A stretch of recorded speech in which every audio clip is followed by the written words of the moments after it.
It is Monday, October the 8th. It's 10 o'clock in the morning. As usual, the Sports Jock Show will be here from 10 to 1.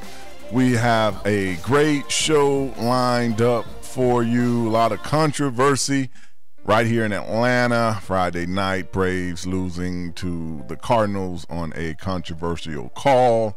We're going to talk about that a little later with Todd Harris. Big weekend in college football. The Bulldogs went down and went down hard. We're going to talk about that in the new AP Top 5 as well. And yesterday, great NFL action. A lot of teams showing why they are the top teams, really coming back. And big wins. Even here in Atlanta, our Falcons are 5-0. Big game tonight. Monday Night Football, well, at least a couple of weeks ago, it was projected to be a big game. The Houston Texans will be taking on the New York Jets, Jets. And for you that know, that is my co-host, Big Kenny. Good morning. Who is still holding the line. He's holding I've the got line. faith in Wildcat Jesus. If they keep going how they are, Wildcat Jesus is going to have to be the starting quarterback. Wildcat Jesus will work miracles. Trust me. You've seen it. You've seen it before. Sitting to my left. LADYT, Lady T. My co-host. I'm confused. Are we cheerleading? What happened? We'll work on it. She has on her Versace scarf today. It's cold in the studio. You are looking fine. Showing her real Republican side. Yes, $300-$400 scarves is really Republican. You're so nice. It's really not that becoming on the Ustream. I might have to change my she's Democratic.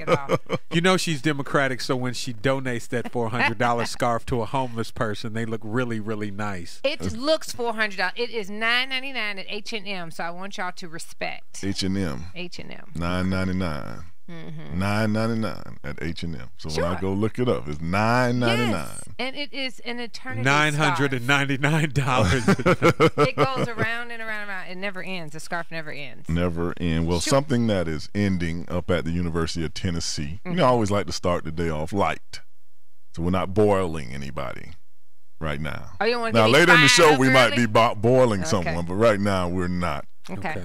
Ending and suspended basically until 2015 is a fraternity up in the University of Tennessee, whose football program is showing signs that it might be back.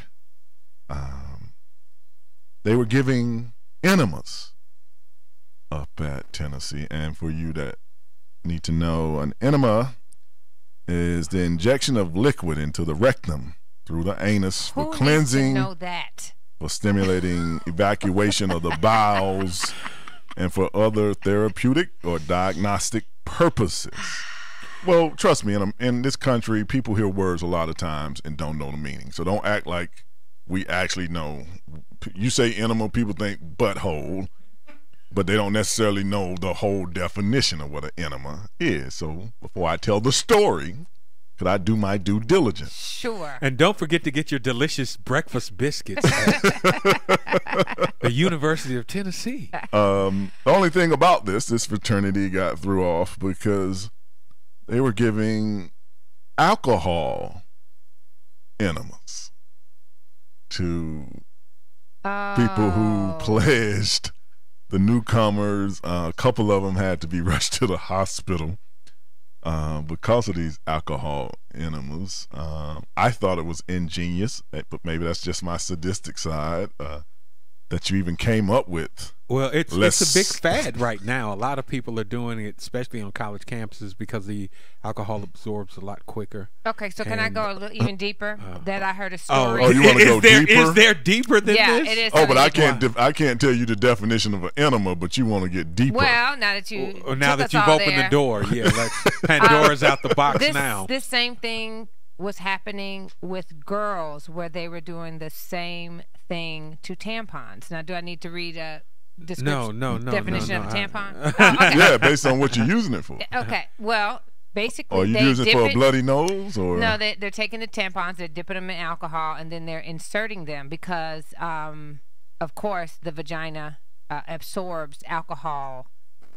I don't even know how many, but scientifically, it's like so many more, times faster. You will absorb. Don't I know it? Into the bloodstream. That's what happy hour's all about. But I mean, it would absorb the alcohol faster into the bloodstream, and it's a quick way to get drunk without drinking.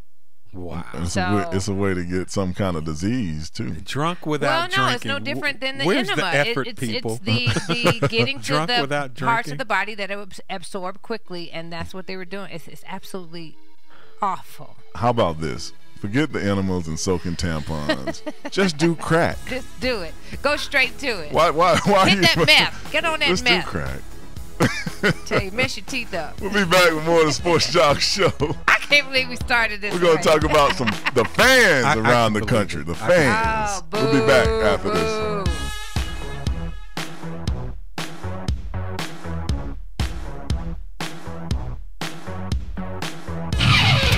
Don't go away. More of the Sports Jock Show with Wayne Gandy is coming up next. So, Jacqueline. Yes, Mom. I wanted to talk to you about something, and oh wait, hold on. I just got a text. Oh, there's another one. Wow, busy me. So anyway, Oh, wait, Mom. I just got a message. My friends keep commenting on my comment. Oh, there's another one. So many comments on my comment. Oh, I can't wait to watch TV tonight. Playoffs! Hey guys, check out my new video game. Pew, pew. Wait, Mom, what? Huh? What? Hold What'd on. you say? Wait a second, what? This weekend, unplug. Take your family to the forest. There's nothing in the world like experiencing nature firsthand. Trees, paths, bluebirds, streams. Getting closer to nature can get you closer to your family. To find the forest nearest you, go to discovertheforest.org. Brought to you by the U.S. Forest Service and the Ad Council. Hi, we're talking to real smokers about quitting. Tell me when you smoke and why you smoke. Eat, cigarette, kids, cigarette, dinner, another cigarette. One on my way to lunch, one after lunch. And another cigarette, and another cigarette. Have you tried to quit? Yes. I become angry. It ain't that easy. You can't just quit cold turkey. I tried. What would you do different? Actually having a plan and thinking it through. You have to relearn how to live your life without a cigarette in your hand. With the right plan, you can quit smoking. Free at becomeanx.org. X, a new way to think about quitting. Brought to you by X and the Ad Council. And now, back to the Sports Jock, Wayne Gandy.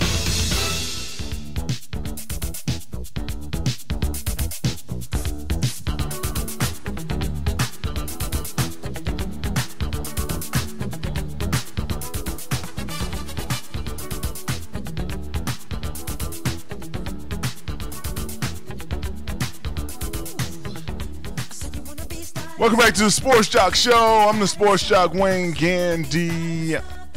This weekend, the fans decided to get into the action, and not just by being the 12th man and making a lot of noise, but by displaying their dissatisfaction with their teams. Yesterday in the Kansas City Chiefs game against the Ravens in the fourth quarter, Chiefs quarterback Matt Castle took a hard hit and basically got knocked out the game, and the fans cheered actually that he had got knocked out the game. This would have been fine if they were in Baltimore, but they were in Kansas City. And so they were cheering that their own starting quarterback, Matt Castle, in a tight game. I guess it wasn't like it was a blowout.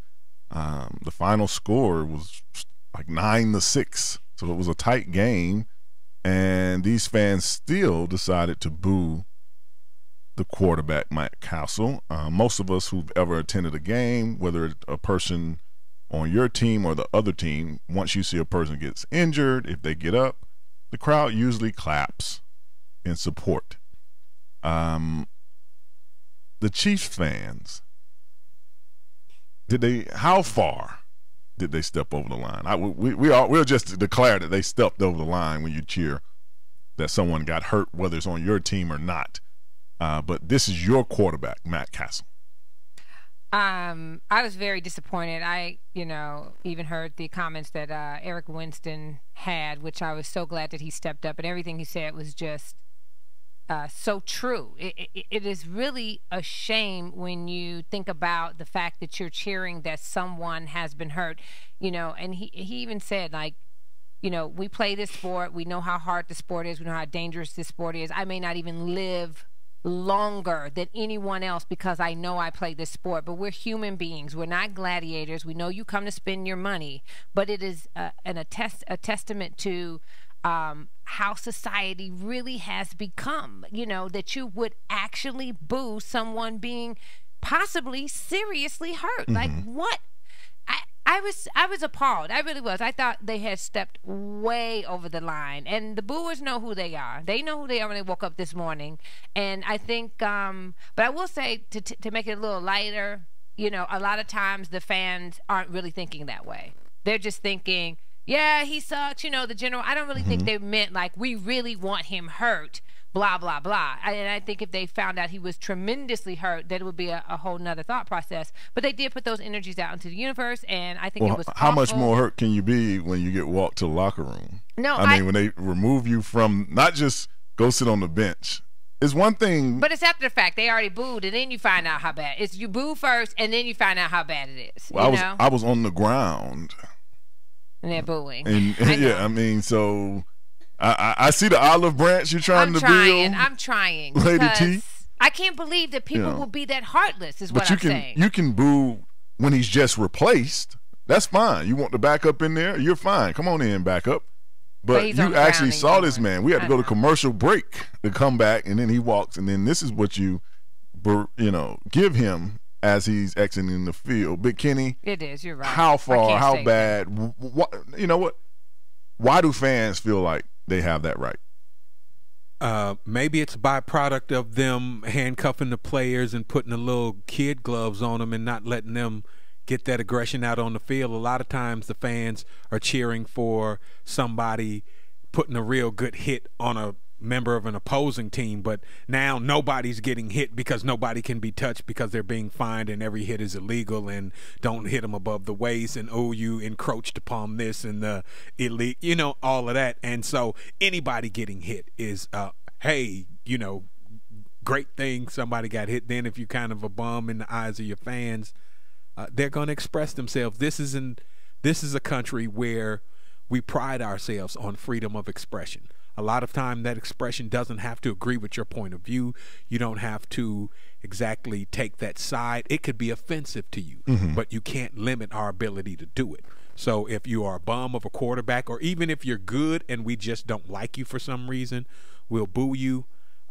But he's hurt. Let's take it past the sport. That's football. People get hurt in football all the time. I mean, now if he were on an opposing team and he got hit, people would go, "Yay!" But just because you play for our team, we don't have to like you. I mean, there's a lot of Well, try this out, Big Kenny. I see where you're trying to come from, but that's not going to motivate the other 52 people in uniform. Just like she just said. The offensive tackle, Eric Winston, comes out and says that he's appalled. So, they want to believe that they give us the energy to perform in tight situations. They call it home field advantage. But, hey, if we don't win, they're going to move our franchise one day because this will permeate around the league that the Chiefs fans suck. Now, they have always been known to be stellar fans. The Chiefs fans. Now, it's different, like I'm saying. You want somebody replaced. They sent Brady Quinn in. You go to the sideline. You can cheer for the backup to come in. But to cheer that a man got removed from the field through an injury. A lot of jobs are thankless jobs, sports jock. Ultimately, they're out there playing for their paychecks. The fans have a lot to do with it. They'd love to have their support. But if the fans don't come to any games and they still have to play those games to get paid, they're going to play those games. And ultimately, you ought to be playing for the pride of your ability to help your team. But the fans want a win. The fans want a winner. That's why they paid their money. They are locked up because remember. So are they booing him because he doesn't win?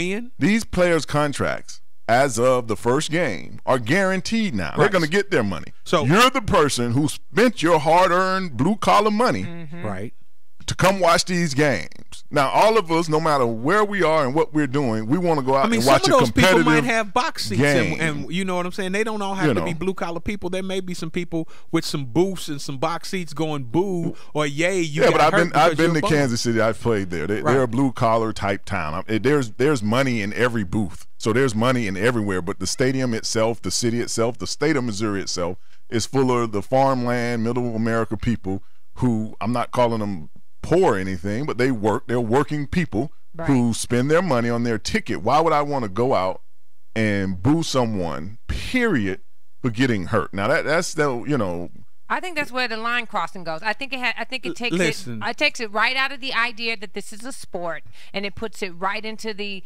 idea of just I don't even have a description for it.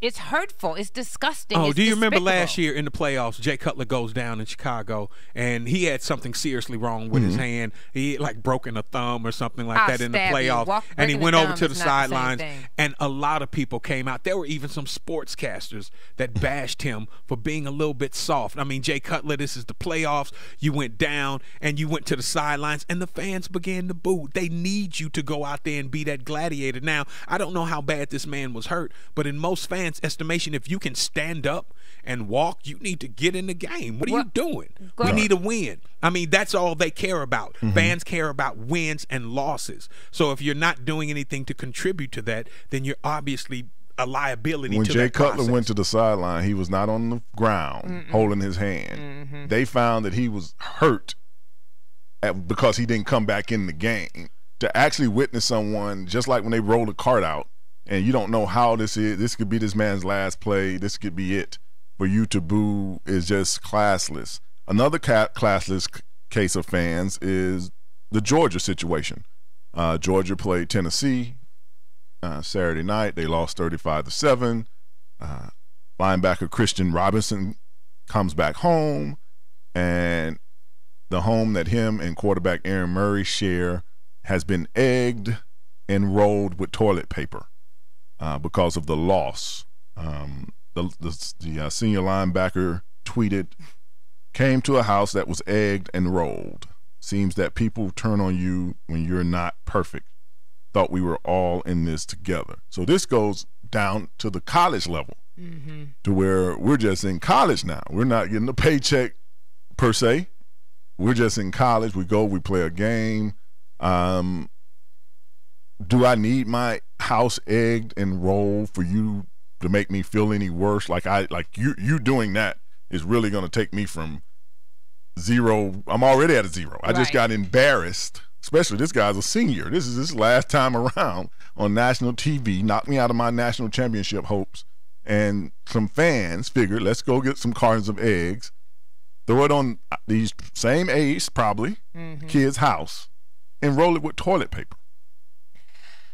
Do you feel that there's a sense of entitlement that people feel they have because they have paid their money or they've supported a team, and they have this expectation that you owe them something, bragging rights, a win, or whatever? Maybe they're a mirror of the people that they come watch to play. These players slap their moms and go to jail and wreck motorcycles and choke people and assault them sexually and do all these kinds of things, and are celebrated, and they get drunk and be back on the field scoring touchdowns and, harass the police and the fire people, and then that's cool. But then we put some of that on you that you put out there in the earth and in the world, and now all of a sudden we take it too far. Come on, man. I mean, same thing, make you laugh, make you cry. If you're going to be the type of people that allows it on the field and off the field for the players, then the fans can get involved too. It's an interactive sport. Well, the players are the actual people at a university that makes the money. Your tuition don't build buildings. Best believe that. Hey, the football team is why you have whatever building that you have. And so hose the house off campus. and keep on pushing. So that's to what I'm egg saying. somebody's house because of a loss. And keep pushing. One loss. One loss. Not even two losses. We'll be back with more of the Sports Jock Show after this.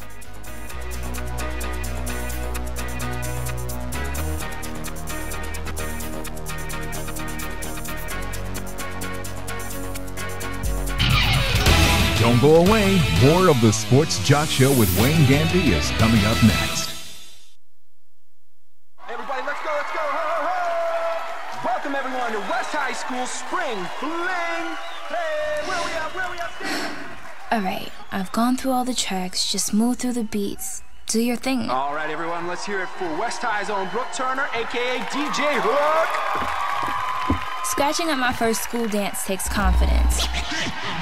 So we're getting into college.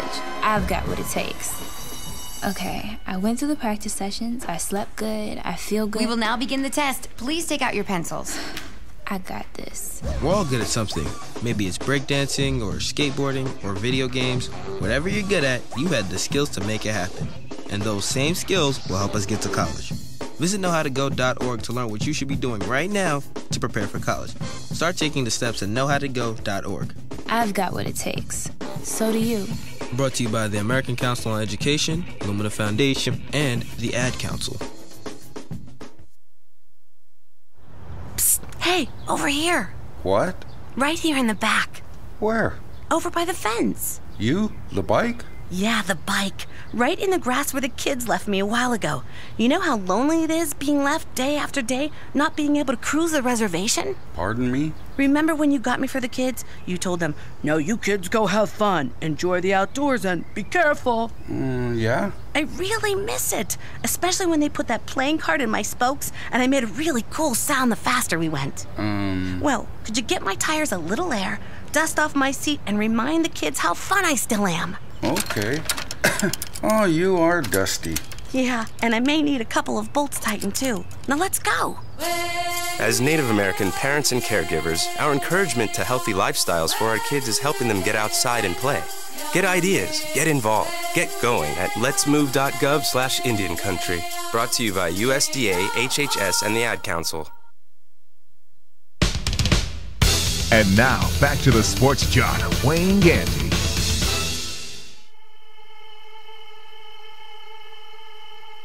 Gotta get that. Gotta get that. Gotta get that. Gotta get that. Boom, boom, boom. Gotta get that. Boom, boom, boom. Gotta get that. Boom, boom, boom. Gotta get that. Boom, boom, boom. Gotta get that. Boom, boom, boom. That boom, boom, boom. That boom. Welcome back to the Sports Jock Show. I'm the Sports Jock, Wayne Gandy. Bless you. Thank you. Sorry.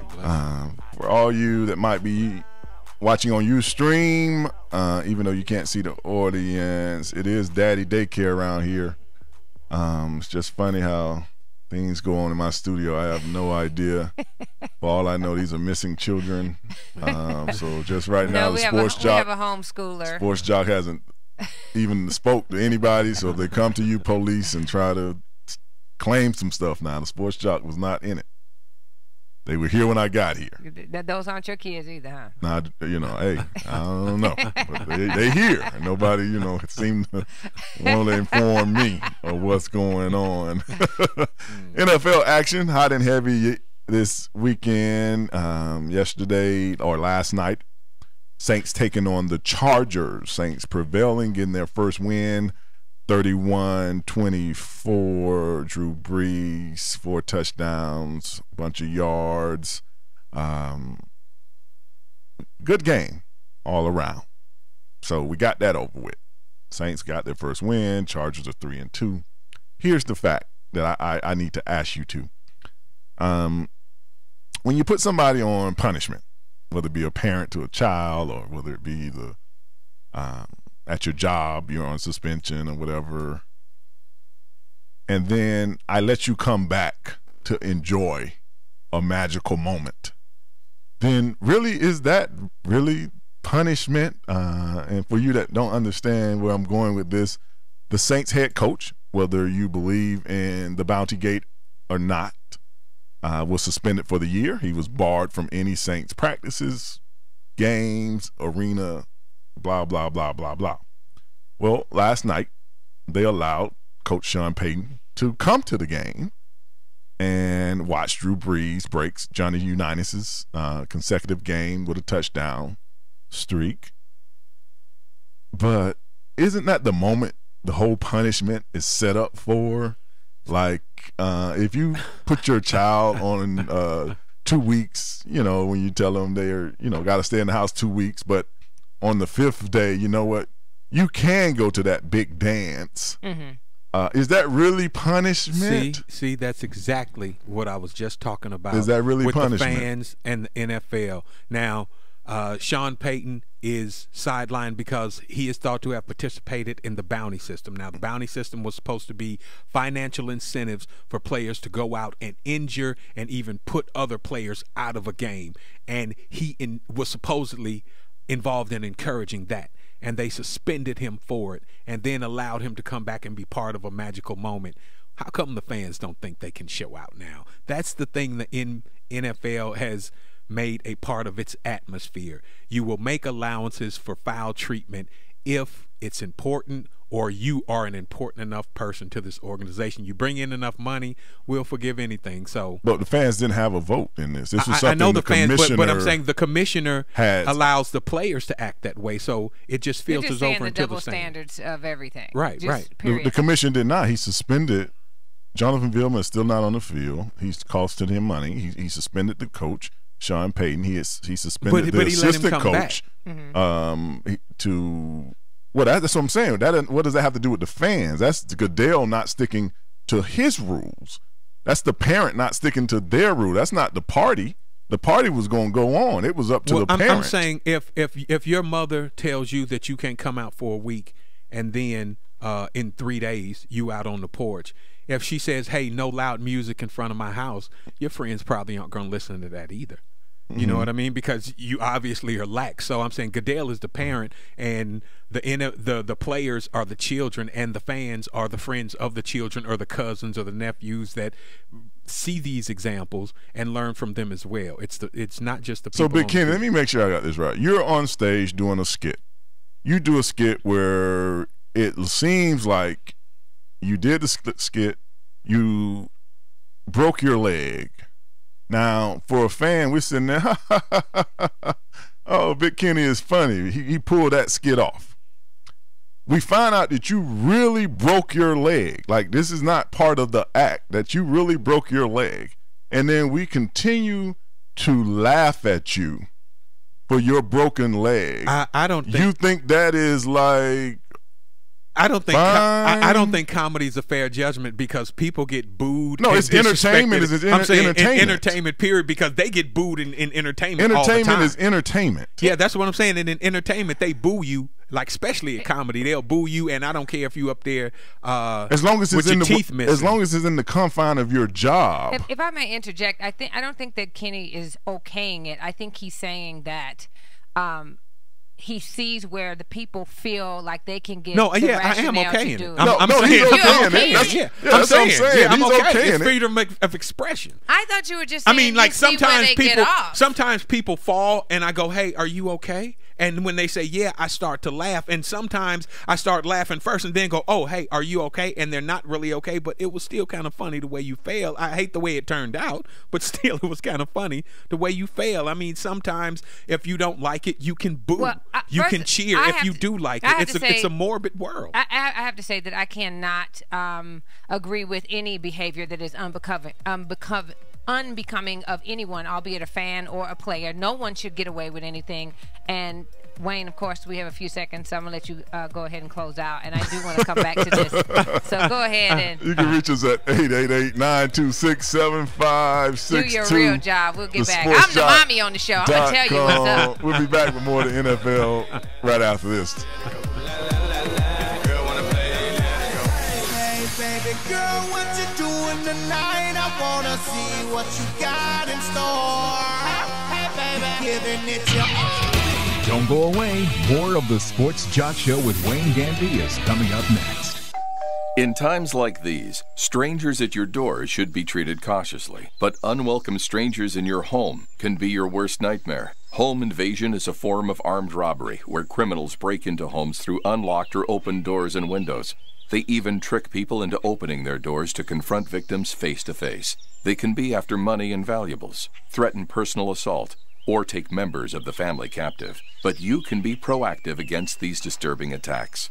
Learn how to protect yourself against home invasions. Never open the door to strangers.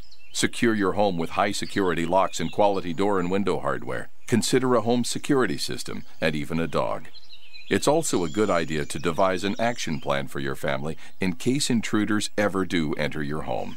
To learn more about how to keep your home safe from intruders, visit ncpc.org. That's ncpc.org. A message from the U.S. Department of Justice, National Crime Prevention Council, and the Ad Council.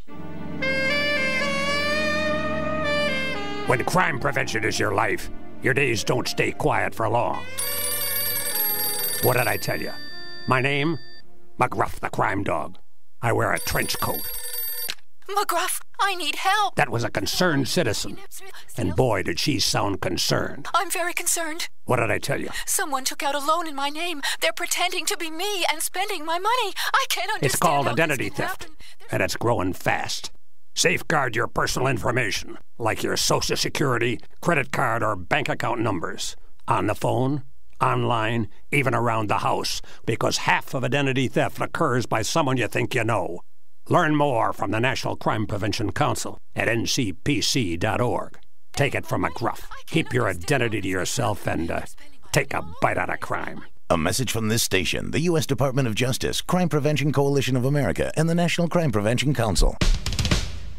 And now, back to the sports jock, Wayne Gandy.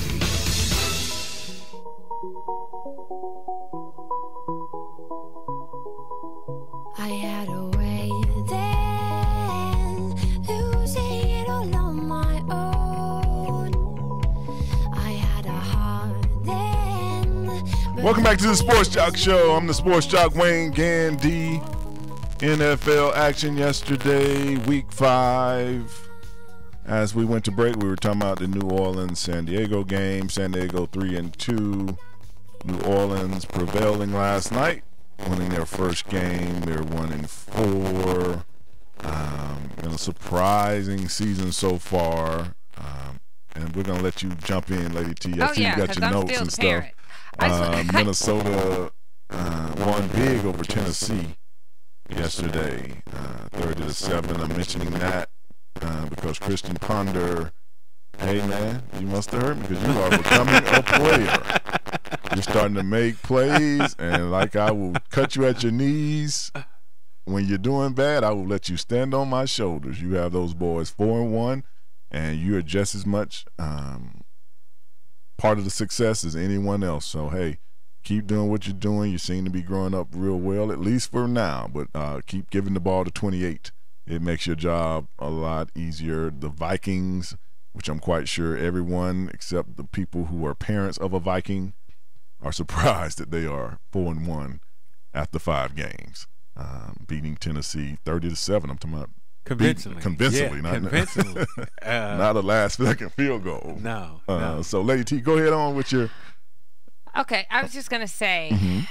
Basically, I do feel like the mom of the show because, you know, I am the woman and I have to keep y'all in order. But Kenny, I'm going to put you on punishment right now. When are you going to start cooking, though? I'm saying, and can I get a couple dollars to go to the game room? I'm going to put Big Kenny on punishment because I absolutely cannot condone behavior that ends up being to the demise of the individual, let alone other people. And it doesn't make it right for you to do it just because they did it. You know what I mean? So if the players are off the chain and off or whatever and they come back out and you still go pay to see them, you're already wrong for paying your money to go see them. So for you to in turn to exhibit those same behaviors, it's absolutely ridiculous. Who's going to stand up and say, I have learned from this, I'm going to be a better person? And I thought you were really trying to say that you see where the people or the fans get it, why they feel they have the right, but you're actually saying it's okay. I feel like there's a point where freedom of speech should be nipped in the bud because it just perpetuates already the social ills that we have. And so when we start to see it in football where I can't bring my kid, I tell my husband, don't take Basil to another football game because they're loud, they're cussing, they're drinking, and I'm coming to believe that professional games are no place for a child, period, in the story, just because of the behaviors and the things that go on with it. So sometimes it does get on my nerve, unless I'm out there drinking and acting a fool at the tailgate, then it's okay.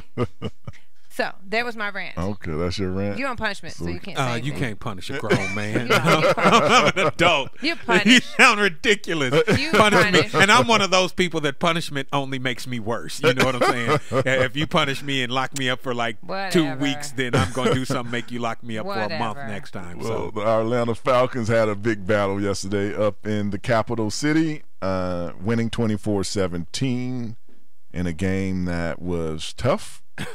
They really showed a lot of mental toughness.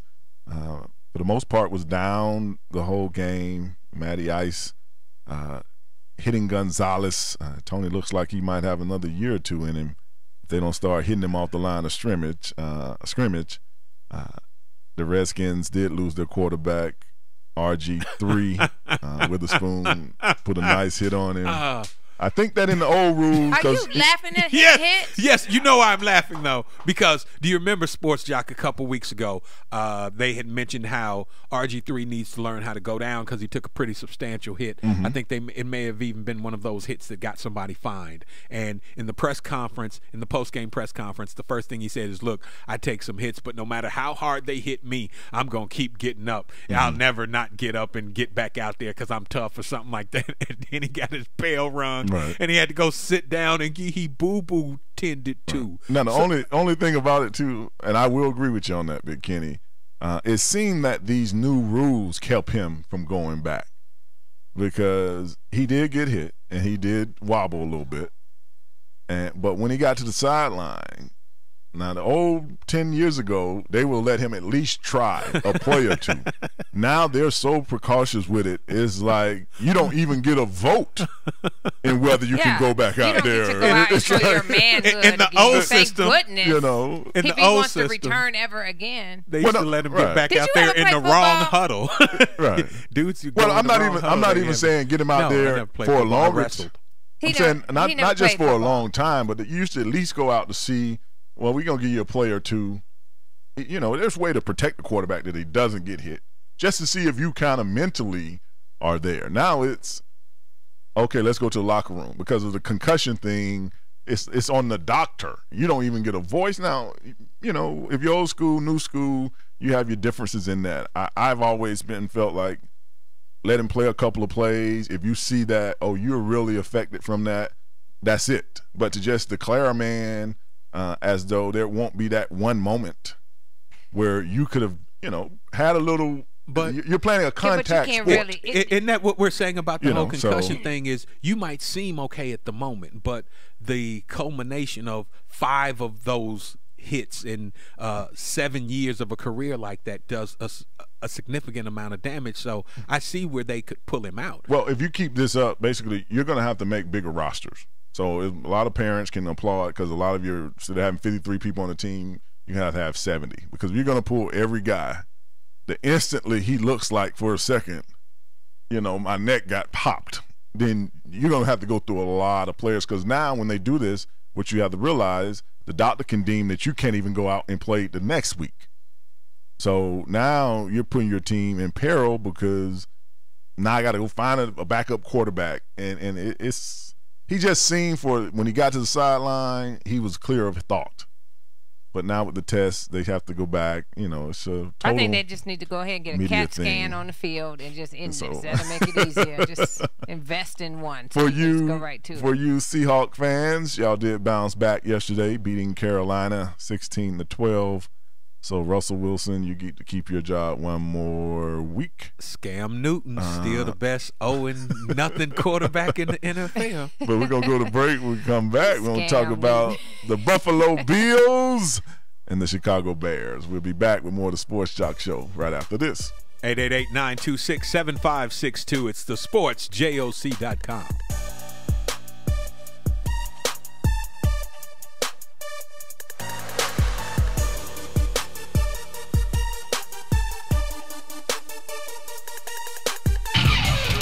Don't go away. More of the Sports Jock Show with Wayne Gandy is coming up next. Honey, I'm home. I've got a surprise for you. Get that filthy, disgusting tire out of my living room. You're on my favorite rug. Calm down. You're gonna love this. What? Whoa. The goldfish bowl. I won't run over them. Relax. You roll that tire right back out of here. Relax. It's all part of my master plan to save us money. This is not going to be our coffee table. Don't even think about putting a piece of glass on top. No, honey. This is a reminder to keep our tires properly inflated so we can save money on gas. Can't we just tie a string around our fingers? Sweetie, properly inflated tires could save us more money at the pump than a week's worth of gas. You're getting tire tracks on my love seat. Exactly. To remind us that we love saving gas with properly inflated tires. What's wrong with the sticky note on the dashboard? Discover smarter ways to save hundreds of dollars on gas and help the environment, too, at the Alliance to Save Energy's website, drivesmarterchallenge.org. Hey, let's put the sticky note on the tire. Hi, we're talking to real smokers about quitting. Tell me when you smoke and why you smoke. Eat, cigarette, kids, cigarette, dinner, another cigarette. One on my way to lunch, one after lunch. And another cigarette, and another cigarette. Have you tried to quit? Yes. I become angry. It ain't that easy. You can't just quit cold turkey. I tried. What would you do different? Actually having a plan and thinking it through. You have to relearn how to live your life without a cigarette in your hand. With the right plan, you can quit smoking. Free at becomeanx.org. X, a new way to think about quitting. Brought to you by X and the Ad Council. I'm Ed Smart, father of a child who was abducted. I'm John Walsh. Like Ed, I also know the terror of having a child who was kidnapped. But now we have wonderful technology to aid in this battle. It's called the Amber Alert. It's an early notification system to the public when every second counts. Amber Alert is a partnership. We want to thank you, the public, broadcasters, transportation, and law enforcement. Amber Alert really works. And now, back to the sports jock, Wayne Gandy.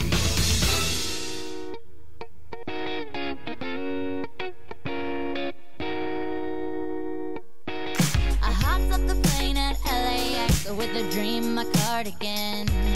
Welcome to the land of fame excess. Am I gonna fit in? Welcome back to the Sports Jock Show. I'm the Sports Jock Wayne Gandy, sitting here with Lady T and Big Kenny.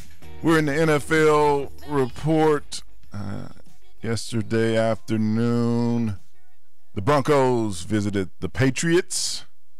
Patriots prevailed 31-21. Tom Brady is now like 9-4 against Peyton Manning in games played. The Patriots have installed some kind of no-huddle offense. They get to the ball real quick. I don't know if Tom is calling like 6 plays in a row. They don't even. What's the benefit? The no huddle. The no huddle, it keeps you from being able to change personnel on defense or rotate a guy if he's tired or any of that. It kind of keeps you on the field instantly. It doesn't give you a lot of time to read what the offense does. It takes a very skilled quarterback, first of all, and it takes a very intelligent offensive personnel to be able to run it, because you're only getting fragments. And like I said, the quarterback, when he starts, he might call 3 plays in a row. Right as he told you. He told you 3 different plays, so you got to remember the next play. Or you could be running a scheme like the Falcons get in. The Falcons do a good job of it too, where it's a memorization thing. So Matty Ice will get up to the line and you just hear him say, Chicago, Chicago. That's a play. All right, Denver. That's a play. I left Berlin. Kill. Because he might get into the play and decide, well, I don't want to run. I left Berlin. So kill that. Massachusetts. So it takes, a lot of studying. And usually when you do this, you see a lot of people do it with more of a veteran group of players, not rookies and stuff like that, because it's a lot of memorization. And with that helmet on, all those people on that offensive line can hear all that. Yeah, you don't see him walk down the line. And the war, rain, and no, all if you ever look at the quarterback, he yells down the line. He walks about 2 steps here. He yells something out, walks 2 steps here. And usually you run it more when you're at home. It's something you really run more at home. Away, you get away with it because of the crowd noise. But you really have to have that guy that can run it like that. And the Patriots, have done it in the past.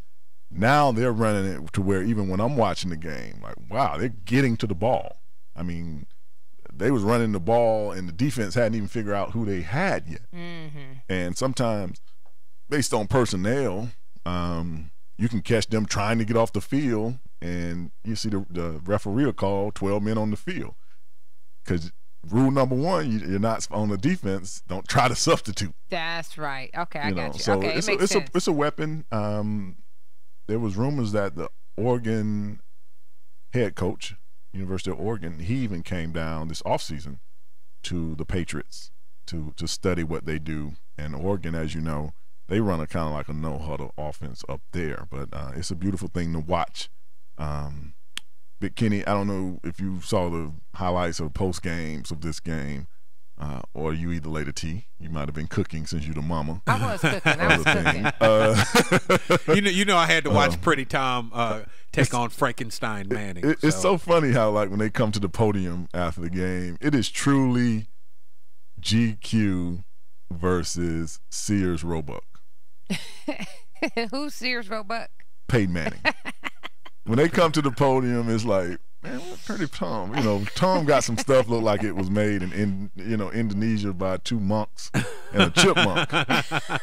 And a chipmunk. Peyton looked like he just left K&G. And I don't know the reason I'm saying that. And he got it on the way to the game. Right. It still got the tag. And the only reason I can say that and make a humor of it, because there is no real financial difference in these two good gentlemen. It will be soon. It will be soon once one gets their tailoring bill and the other one. No. I'm just saying, like, if it's, I wouldn't say this if it was like some guy like Peyton who's made over $100 million, and then some guy that ain't made but $1 million. Then it's not a funny situation. But Tom and Peyton financially are in that same bracket. And to see the difference in the wardrobe, I mean, maybe one wants to stay in that bracket longer. I be want to know, Tom, do you have like a stylist in the back? Is there a stylist waiting in your locker? I mean, this dude is married to Giselle. Of course he's got a stylist. Tom, you cannot look like that in press conference anymore. You must take stylists to game. Robert, make sure that Tom is fabulous, please. Robert. Yeah, you know, they always have names like that.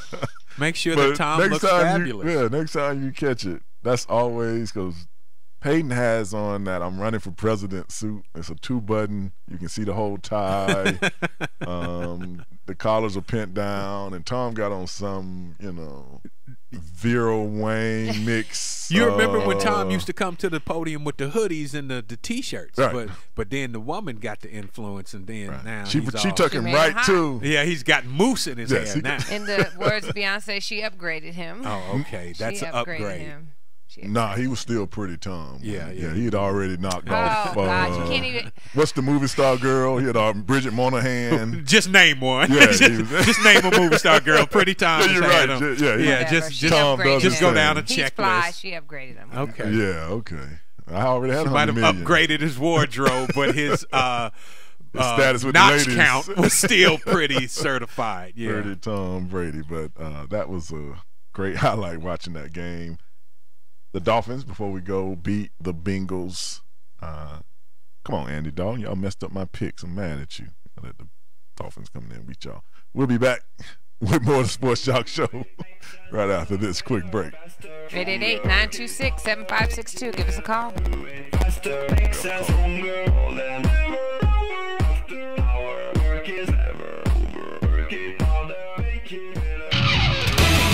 More of the Sports Jock Show with Wayne Gandy coming up next. Hey, Dad, how do you throw a curveball? How do you build a fort? How do refrigerators run? How do fish learn how to swim? Kids ask a lot of questions. How high can you jump? But you don't have to know every answer. How many phone numbers are there? Because you don't have to be perfect to be a perfect parent. How do cell phones work? There are thousands of children in foster care who don't need every question answered. What's electricity? They just need you. What's the moon made of? For more information on how you can adopt, go to adoptuskids.org. A public service announcement from the U.S. Department of Health and Human Services, Adopt U.S. Kids, and the Ad Council. Everybody, let's go, let's go. Ho, ho, ho. Welcome, everyone, to West High School Spring Fling.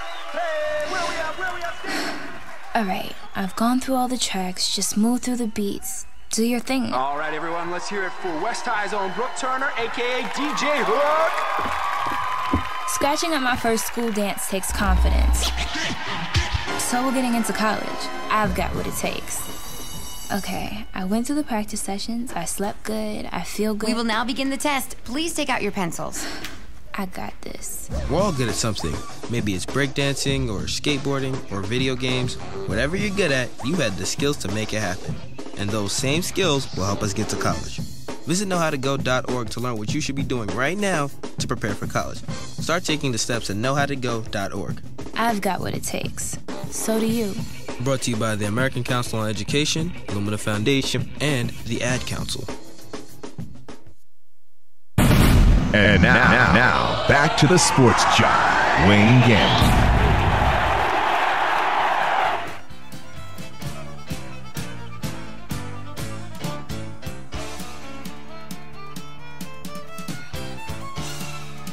Welcome back to the Sports Jock Show. I'm the Sports Jock, Wayne Gandy. As we went to break, we had a caller call in, wanted to talk about fan behavior. Our man Jared from New York, the Raider fan. How's it going, Jared? Hey, how's it going, guys? Good morning to you. Hey, Good morning. You got to comment on these fans. Yeah, I had to jump in because Kenny was making me sick because we forgot. Like, Good morning to you too, Jared.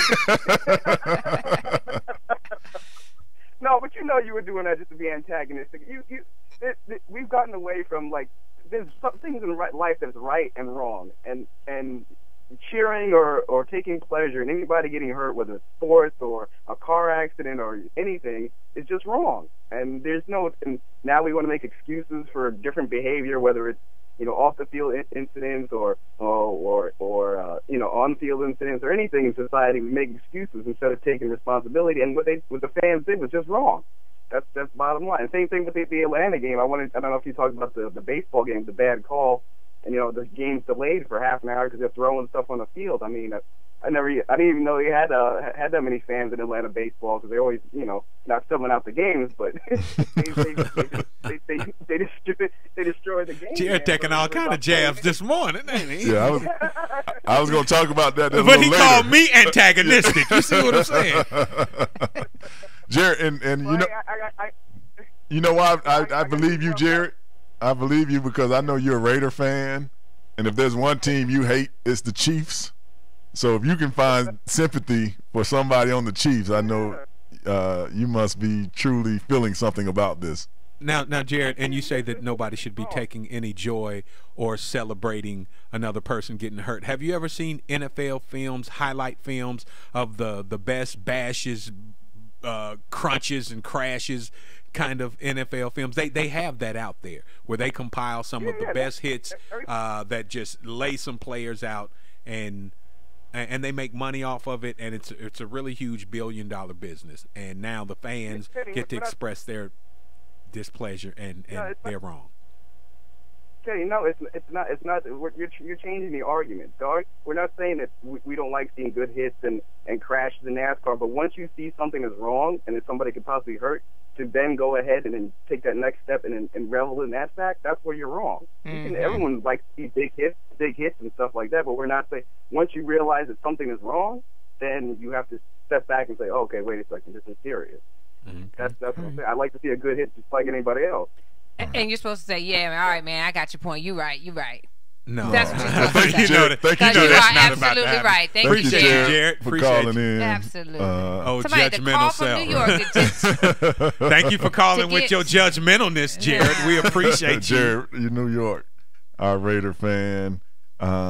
Somebody who took a big hit yesterday is the Buffalo Bills getting smashed once again, 45-3. The Wilson family might need to go ahead on and think about moving to L.A. It's getting out of control. This is a weekly thing. I know it sounds like it's a repeat from last week. Right, it did. Well, it is a repeat from last week. Fitzpatrick, terrible. Mario Williams, if you find him, hey, send his mama a letter. Let her know that he still walks the planet. You know, he had a big pocket full of money, so he shouldn't be hard to find. I know the IRS know where he is. But 45-3. I mean, wow. I mean, they got beat 42-7 last week. I mean, how much defense somebody put some of the backups in. Might dress some of the practice squad guys. The Bears beating the Jaguars, even though the Jaguars had their new uniform, they're still the same Jaguars. New uniform, same old Jaguars. You guys are going to look really good in these brand new uniforms, and they will make you play like champions. I'm telling you. Isn't that funny? I'm quite sure them do, because y'all, I played, and the best thing was going into the locker room. They got some new gear. That's when the real kid come out of you. You forget that you even got $1 at home.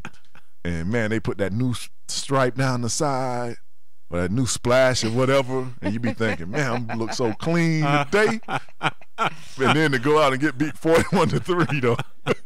Well, at least they didn't have any dirt on the new uniforms because nobody was tackling. They weren't doing nothing in this game. Jay Cutler was doing what he wanted. They were trying to keep the uniforms clean. That's what it was. Right. Didn't want any scuffs on those helmets. Matt Forte, Michael Bush running the ball well. Chicago, if they can get their mind right, they have a lot of offensive weapons. Say what you want. There's a lot of offensive weapons. They let a couple of hot dog guys run the ball for the Bears yesterday, and they still scored. 41-3. And probably the biggest surprise that we all, even the people in Vegas, lost yesterday was the Colts beating the Packers 30-27. Did you pick that as your upset of the week? Yes, okay. I did. Yes, well, I Big did. Kenny would have came up in Vegas if he had bet that one. Woulda. I got a call from Frankie Knuckles this morning. Hey, Kenny, somebody will be bringing it by to you, but we're not coming to that place you call the Trap. That scares even my guys. Andrew Luck in the gang, Reggie Wayne having a monster day. It seemed like if you ever want to see the example of being in a zone, this is what they call being in a zone. Reggie caught like the last 15 passes. It was like whatever Andrew Luck threw, Reggie caught it. He ended up with some 250 yards catching yards, excuse me. But it was a great game to see. Went down to the wire. Giants played the Browns, and real quickly, Cleveland got up like 14-0, and then it was like 41-14. It was one of those kind of games, like 14-0, and then the Giants decided, okay, let's play a little football. It was like 35-14. Next thing you know, and are they the only ones for a on second 5? At 14-0. Did you kind of think that they was gonna pull it off? No, I never. That's what I'm saying. It was just because with Eli Manning, it could be down to like 30 seconds left in the game. Right. The score could be 38-0, and he'll come back. Yes. 38 points and win the game. Yeah, it's never enough. You got to be up, 14 points with 30 seconds left. With people like Eli, that's what kind of quarterback Eli has become. Tom Brady-ish. He's even better at that than his brother. Peyton early in his career. Frankenstein. You called him Frankenstein? Yeah, because he got them bolts in his neck. And that big old forehead. I think we hit everybody except the Tweety Birds, losing to Big Ben yesterday up in Pittsburgh, 16-14. That was the only other loss. Mike Vick turning the ball over 2 times. We'll be back with more of the Sports Jock Show right after this.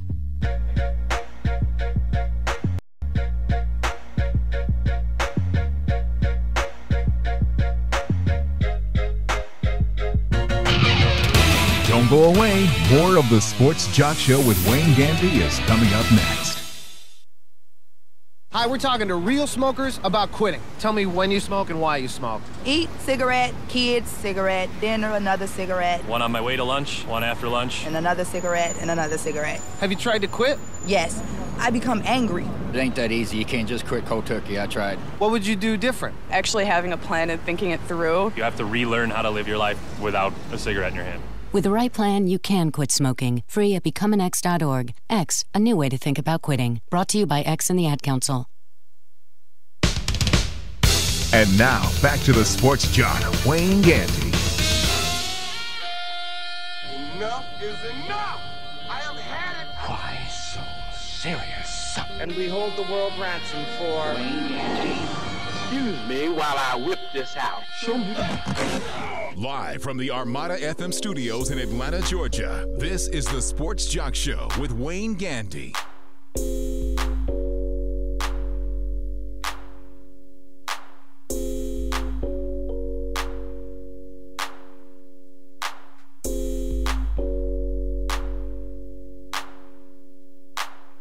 Welcome back to the Sports Jock Show. I'm the Sports Jock, Wayne Gandy.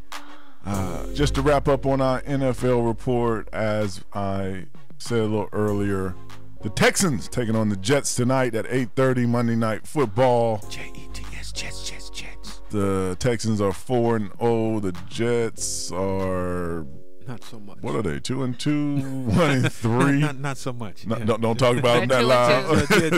Jets. You know they're rebuilding. They lost Santonio Holmes last week to a knee injury for the season. The week before they lost Derek Revis Island. Revis Island. Real quickly on this game, do you think they should go get T.O. or Chad Johnson?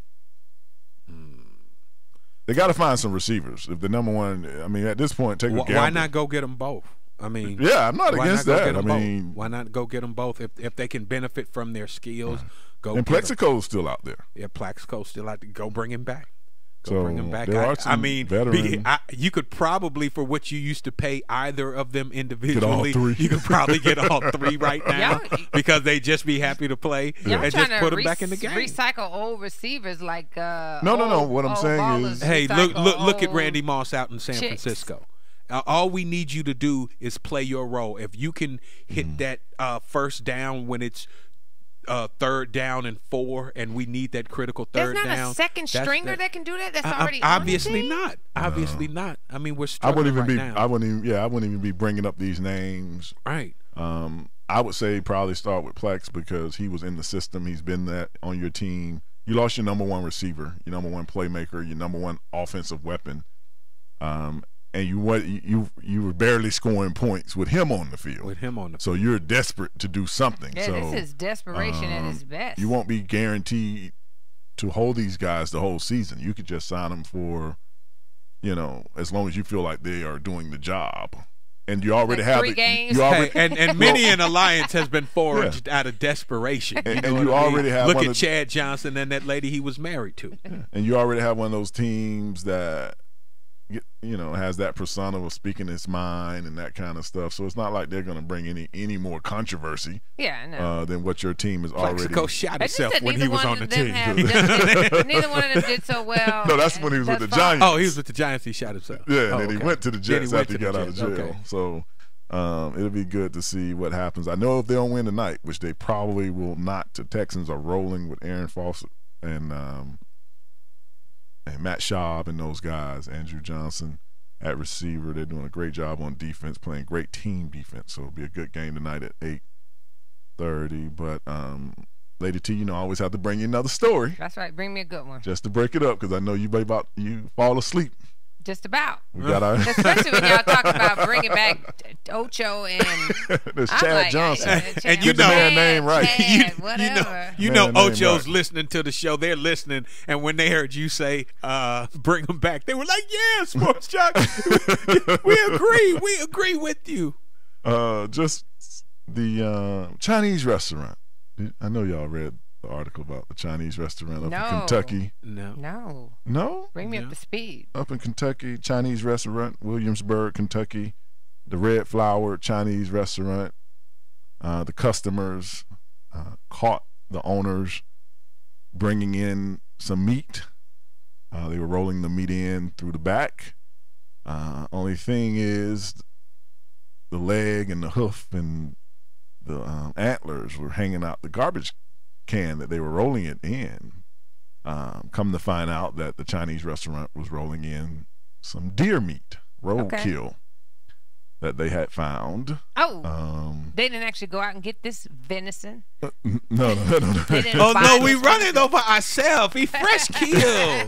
We kill fresh. Don't you bereave me. We kill ourselves. They called the health inspector, and the Chinese owner said that he was not going to serve it to the customers, that he was bringing it in to chop it up for his family. They were going to have what you call venison that night.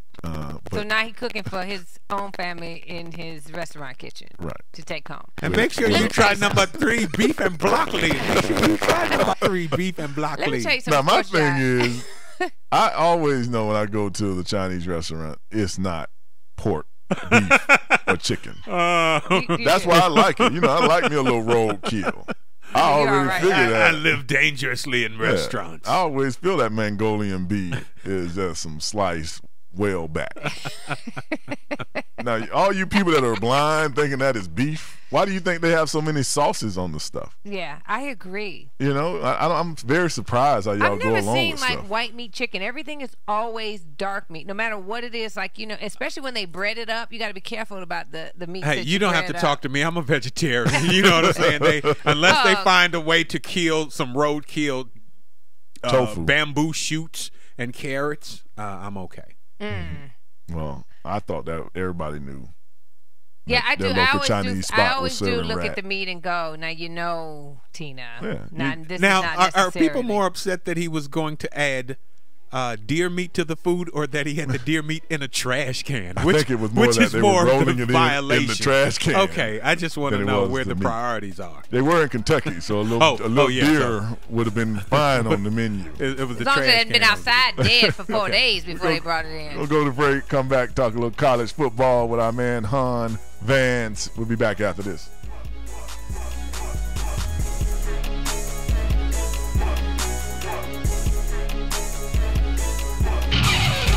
Don't go away. More of the Sports Jock Show with Wayne Gandy is coming up next. Psst. Hey, over here. What? Right here, on the side of the house. Who said that? Look down. I'm right at your feet. Wait, the basketball? Yes, the basketball. Right down here, where the kids left me a long time ago. Man, you know how lonely it is being a ball and not being able to bounce or roll? Excuse me? Remember when you got me for the kids? You said, now kids, you have no excuse not to go outside and play. Uh-huh. Wow. I'll miss flying through the air and hearing the shouts of joy when I swish through the basket. What do you say? Could you give me a little air and remind the kids of how fun I still am? Okay. Oh, wow. You are flat. Easy, I'm ticklish. Let's get bouncing. As Native American parents and caregivers, our encouragement to healthy lifestyles for our kids is helping them get outside and play. Get ideas, get involved, get going at letsmove.gov/Indian Country. Brought to you by USDA, HHS, and the Ad Council. Hi, we're talking to real smokers about quitting. Tell me when you smoke and why you smoke. Eat, cigarette, kids, cigarette, dinner, another cigarette. One on my way to lunch, one after lunch. And another cigarette, and another cigarette. Have you tried to quit? Yes. I become angry. It ain't that easy. You can't just quit cold turkey. I tried. What would you do different? Actually having a plan and thinking it through. You have to relearn how to live your life without a cigarette in your hand. With the right plan, you can quit smoking. Free at becomeanx.org. X, a new way to think about quitting. Brought to you by X and the Ad Council. And now, back to the Sports Jock, Wayne Gandy.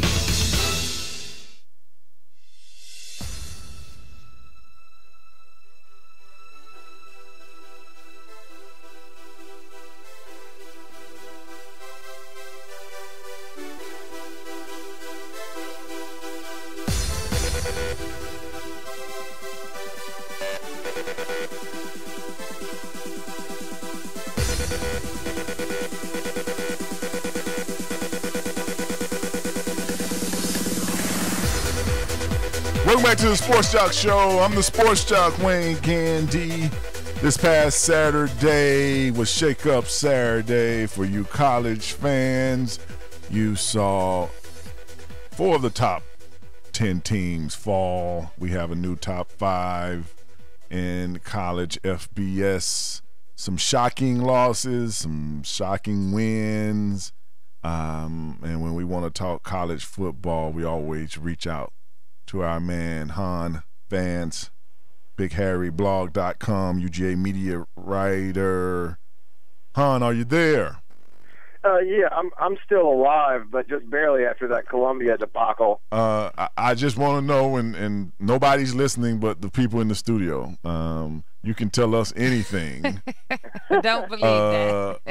Were you part of the crew that egged Aaron Murray's house? Were you part of that? Sorry, Christian, I didn't know that was your window. You actually played a decent game. That was all meant for Aaron No-Show Murray, who is now 0-10 against ranked football teams while quarterbacking the University of Georgia. Really? That's that from 0-10. Mary Murray. Were you surprised of the lack of offense, or how South Carolina's offense was so effective against Georgia's defense? Anytime you go up against Coach Spurrier, he's going to try to get you quick and get you on some sort of dicey calls and get the momentum early. And that's what they did at Florida very effectively. And that's what he was able to do this time at Carolina. They had a great executed drive on the first drive. Those are mostly scripted plays. Right away, Murray has the turnover, which wasn't necessarily his fault, but it came back to shorter quarterback, taller defensive line, inexperienced linemen. They bat the ball down, get it back. There's actually a pick on that next play, which is an illegal play. The tight end double cross was a pick call, which I thought was a great call, being a former wide receiver. The refs missed it, 14-0. We kicked to this season's Honey Badger after we do a little 3-and-out, and kicked to Ace Carolina, and he does some of his magic. We're down 21-0. From there, I thought the defense played actually a pretty decent ball game. The problem was the offense never showed up. I mean, never showed up. It is the first true SEC road game for those 3 new linemen and for those 2 running backs and the fullback. Going at Missouri, that's not a real SEC road game. Carolina, ESPN, College Game Day, that was a real SEC experience, and it was a rude awakening for some of those Georgia offensive guys. And Georgia hasn't fared well when Game Day crew shows up. I think they're like 3-6 or 3-5 or something when ESPN shows up. I think it's a little worse than that. We've actually won 3 times on the road. We've never won in Athens when Game Day was in town. And usually Georgia's problem is they'll have a big home letdown. That's why I was scared about the Tennessee game. Looks like we're going to be fine at home this year. But the other thing that's happened, not as frequently, is we've had a road smackdown like this. Last game I remember similar to this was at Tennessee, the year that Moreno busted on the scene, and Georgia was able to rebound and finish number 2 in the country. Tennessee got up early, and we never showed up. Bama got up early on us at home the following year, and we did show up in the second half and at least fight. Hate to see your team not fight. I know that bothered you this weekend as well, Wayne. Yeah, well, I don't even wear my Auburn paraphernalia anymore. I just I look at it every day like, man, I sure like to wear that nice T-shirt. I even bought me a hoodie that seems like it's going to go on warm. I'm going to give it probably to my uncle or something, at least until we win a game. But real quickly, because you're a Georgia fan, sure. Have you ever heard of something like this that happened to Robinson and Murray's house before? Not that specific thing, but, people get upset. I've heard of death threats, I'll put it that way, when Terrence Edwards dropped the would-be game-tying touchdown at the cocktail party. Georgia ended up going 13-1. This is Mark Richt's second year. He actually received death threats. I mean, there's a lunatic fringe out there. I've been accused of being part of it, but I'm not. We have to have some level of sanity. I'm as diehard as it gets, but you have to have some level of sanity. I don't know if you guys saw the segment on fan violence in the NFL and how bad that's escalated. We got to draw the line somewhere. Right. Okay. Well, you this Florida game went down. Florida LSU shootout, huh? Were you? Yeah, big shootout. Surprising that LSU hasn't pulled Zach Mettenberger. That's just I don't know who they have otherwise, because I know last year they were ineffective on offense. Mm-hmm. They masked it by scoring points with their defense and by Honey Badger doing his magic and putting points on the board and then wearing teams down with their running game. This year they just haven't been able to score, period. I'm surprised they're still number 9 in the country. They do have a shot, though, because if you look at the 4 contenders in the West, you have A&M suddenly emerging as a contender with Johnny Football playing good ball, 1 loss. LSU 1 loss. Mississippi State back to where they were 2 years ago. I don't know why everyone's so surprised because they had 1 off year, but 2 years ago they were a good top 10 team. Mississippi State's a contender. Bama, I think, is unproven and untested. But all 4 of those teams are going to play each other.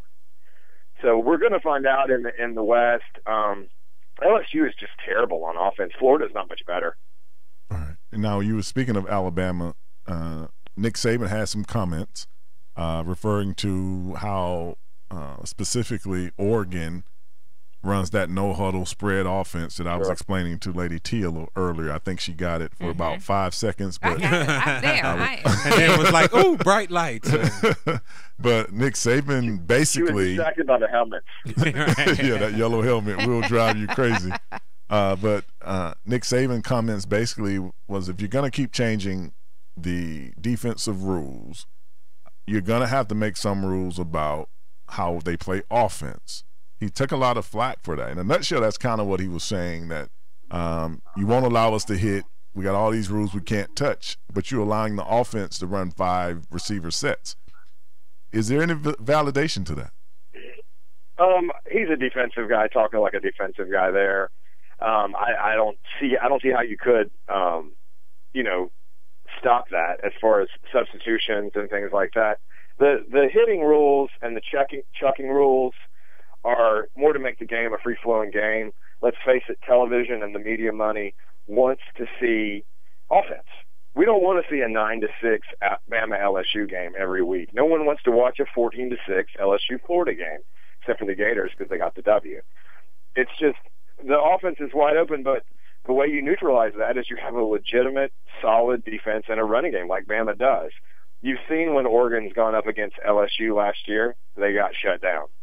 They went up against a great Auburn team, but with an above-average at best Auburn defense 2 years ago. They got shut down when Auburn had time to prepare for them. I just think that's, he's going to talk in ways that are to his advantage, and that's one thing he's a little more subtle at than someone like a Spurrier, but is pretty good at. Obviously, he has a defense and doesn't have a great offense, and that's usually the way it is at Alabama, so what do you expect him to say? Yeah, I can understand what he was saying. It's kind of like when, in the Pro Bowl, which is not a good example to use, but where maybe you could say you can't have more than 4 receivers out. It'll never pass because you're exactly right. People love offense. They like these 60 to 50 games. I don't know why. I'm a big fan of the old way where games could be 21-17. I thought they were thrilling enough, but sure. The modern day fan, if that's what you can call them, they do want to see high exploding offenses, and you see on the collegiate level as well as the pro level, they do keep changing the rules to fit that.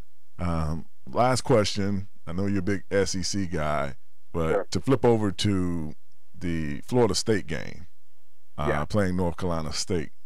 I told you they were coming for a fall. Yeah, you did say that, but NC State? Well, NC State has given Florida State over the years trouble when it's been a game in Raleigh. They've been that team when Florida State – remember how Florida State used to always lose 1 to 2 games a year, usually just 1, and be top 5. NC State was often that thorn in the side that would rise up and do it. It doesn't mean NC State's legitimate. It doesn't mean that they're going to be in a BCS game. It's just they're that one team. Florida has trouble at Mississippi State. And they just always have, even when Mississippi State wasn't too good. Certain teams just, for whatever reason, rise up and get that big win. And Florida State was a pretender, and they were exposed to be that. It's just the nature of the beast. You can't win on popularity. You have to win on the football field. Mm-hmm. Florida State's been popular for years, but they haven't been able to win. I heard that. Well, Florida, I don't know if you saw the game, but at the end, sure, the fat guy on the pole for NC State, did you see that?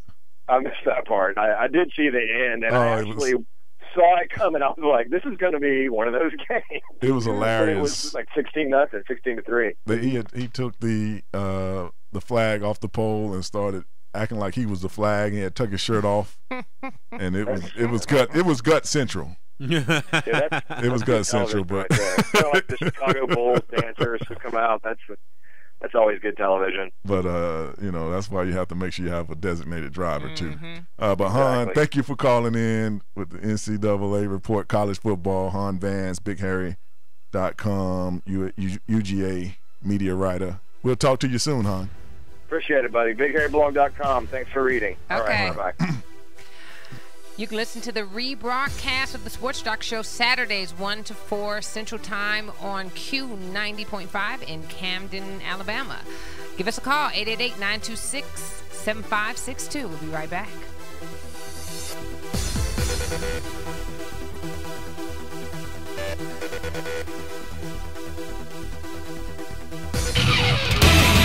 More of the Sports Jock Show with Wayne Gandy coming up next.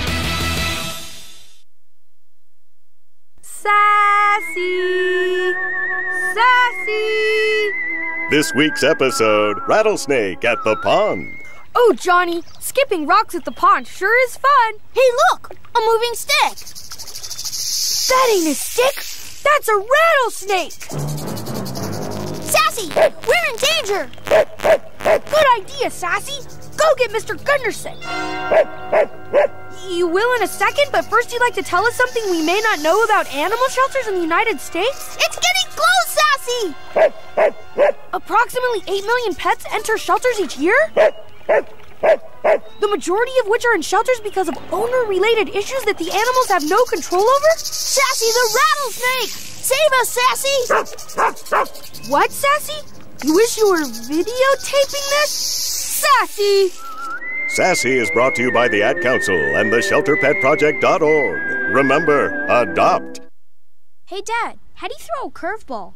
How do you build a fort? How do refrigerators run? How do fish learn how to swim? Kids ask a lot of questions. How high can you jump? But you don't have to know every answer. How many phone numbers are there? Because you don't have to be perfect to be a perfect parent. How do cell phones work? There are thousands of children in foster care who don't need every question answered. What's electricity? They just need you. What's the moon made of? For more information on how you can adopt, go to adoptuskids.org. A public service announcement from the U.S. Department of Health and Human Services, Adopt U.S. Kids, and the Ad Council.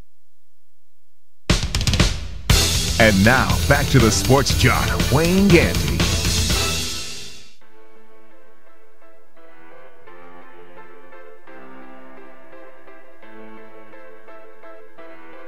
You're listening to the Sports Jock Show with Wayne Gandy.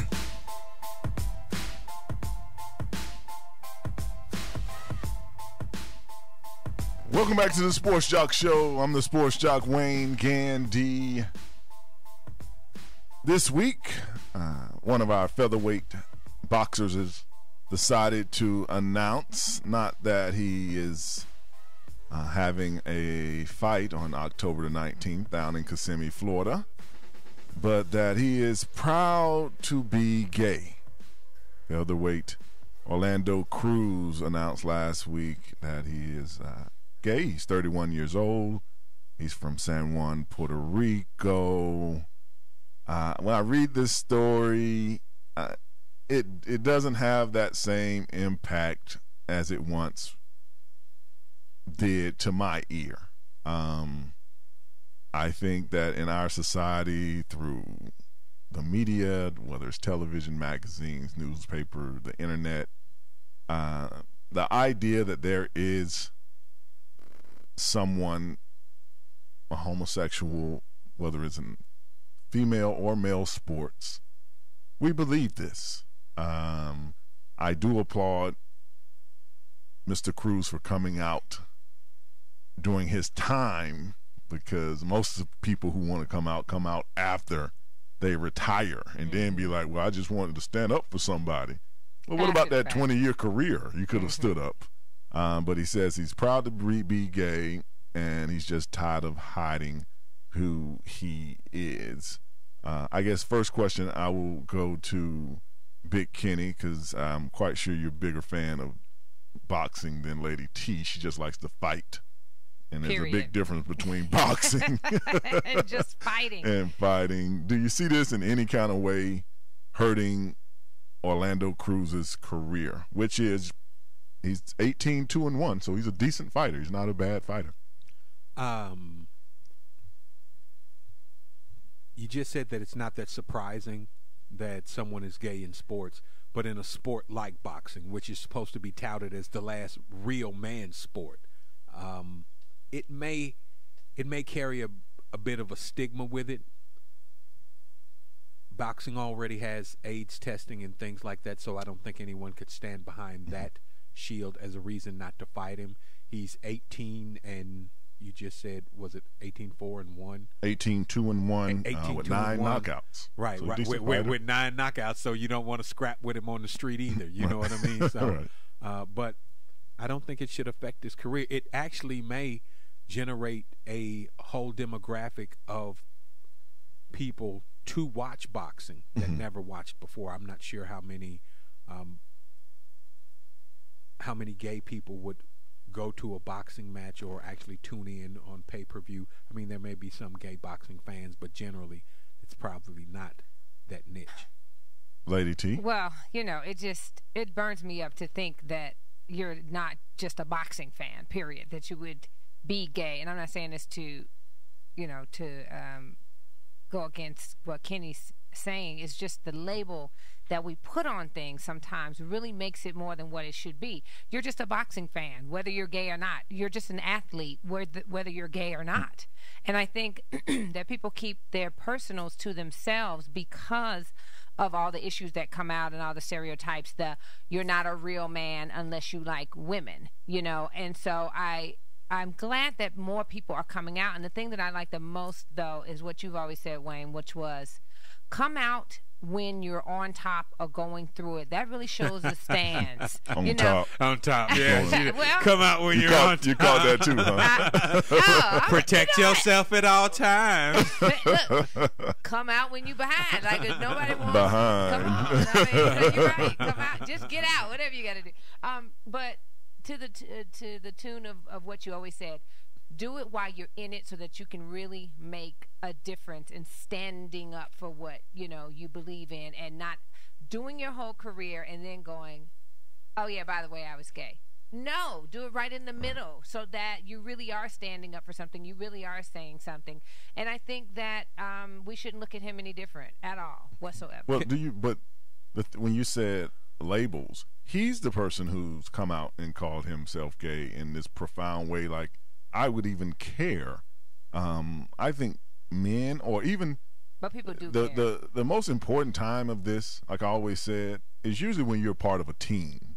You being an individual athlete doesn't have as much weight. A team, when you're in a team atmosphere, it's not that I don't want you to be on my team. A gay man being a football locker room, that team just wants to know that.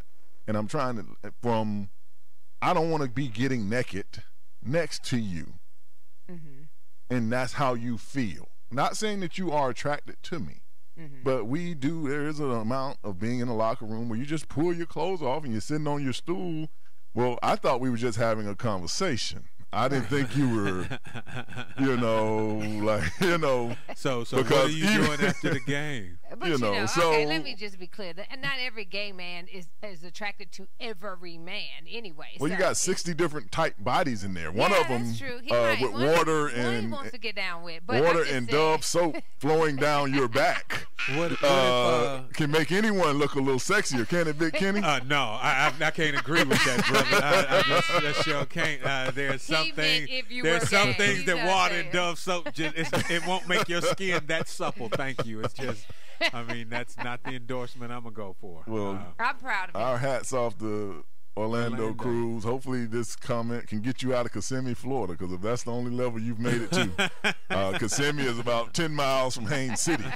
So I know you boxing in Nowhereville, Kissimmee, Florida. But we'll be back with more of the Sports Jock Show right after this. Finally, I can see you crystal clear. Go ahead and sell me out and I'll lay your ship bare. See, I'll leave with every piece of you. Don't underestimate. Don't go away. More of the Sports Jock Show with Wayne Gandy is coming up next. Sassy! Sassy! This week's episode, Rattlesnake at the Pond. Oh, Johnny, skipping rocks at the pond sure is fun. Hey, look, a moving stick. That ain't a stick. That's a rattlesnake. Sassy, we're in danger. Good idea, Sassy. Go get Mr. Gunderson. You will in a second, but first you'd like to tell us something we may not know about animal shelters in the United States? It's getting close, Sassy. approximately 8 million pets enter shelters each year? The majority of which are in shelters because of owner-related issues that the animals have no control over? Sassy the rattlesnake! Save us, Sassy! What, Sassy? You wish you were videotaping this? Sassy! Sassy is brought to you by the Ad Council and the ShelterPetProject.org. Remember, adopt. Hi, we're talking to real smokers about quitting. Tell me when you smoke and why you smoke. Eat, cigarette, kids, cigarette, dinner, another cigarette. One on my way to lunch, one after lunch. And another cigarette, and another cigarette. Have you tried to quit? Yes. I become angry. It ain't that easy. You can't just quit cold turkey. I tried. What would you do different? Actually having a plan and thinking it through. You have to relearn how to live your life without a cigarette in your hand. With the right plan, you can quit smoking. Free at becomeanx.org. X, a new way to think about quitting. Brought to you by X and the Ad Council. And now, back to the Sports Jock, Wayne Gandy.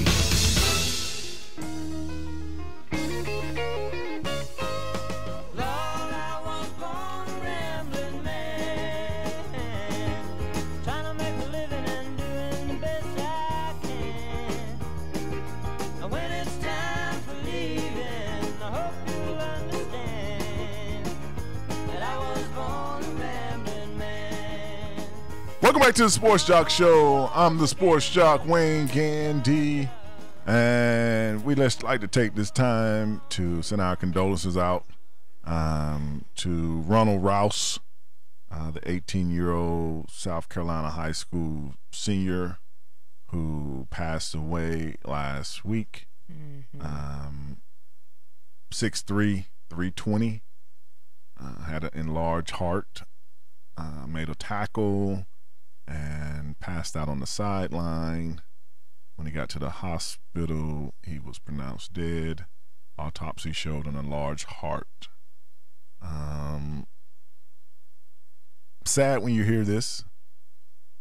I know that when I go to a lot of these high school games, Big Kenny, Lady T, I do see more of college to pro size high school players. And when I say that, it means that I played offensive line, but as I changed levels, I changed size.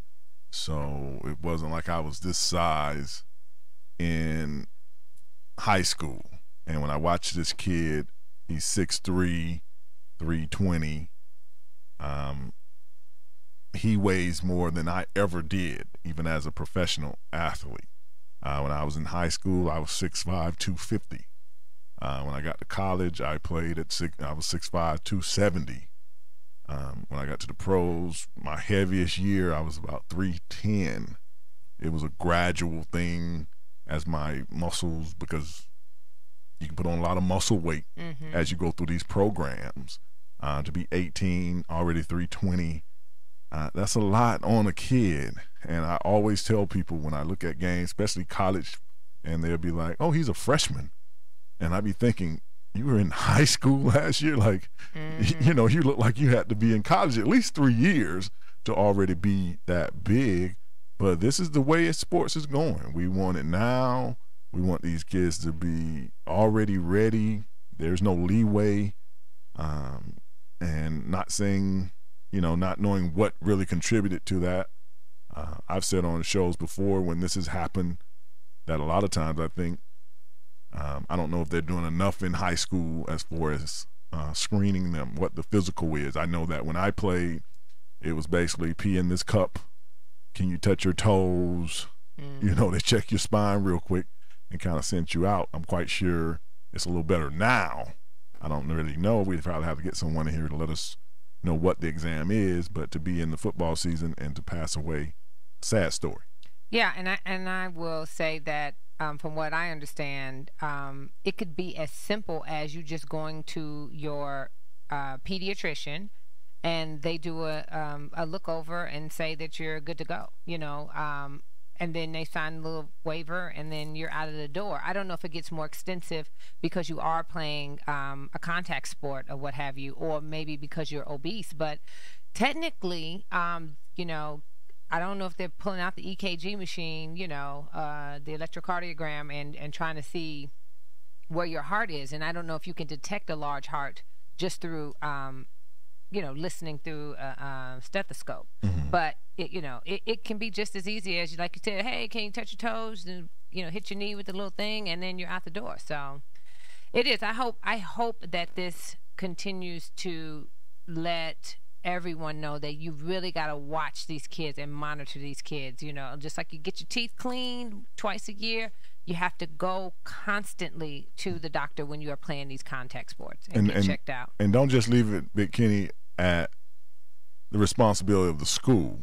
As a parent, the school's only going to do so much. Sure. But you see that school doesn't have to really do no. You see that your son or daughter is kind of heavy, so you need to, as a parent, not just for the sport, have your child a little more exam. Wouldn't you say? If your child is 6'5", 320 at 18, 6'3", 320 at 18, your child isn't a little bit heavy. Your child's fat.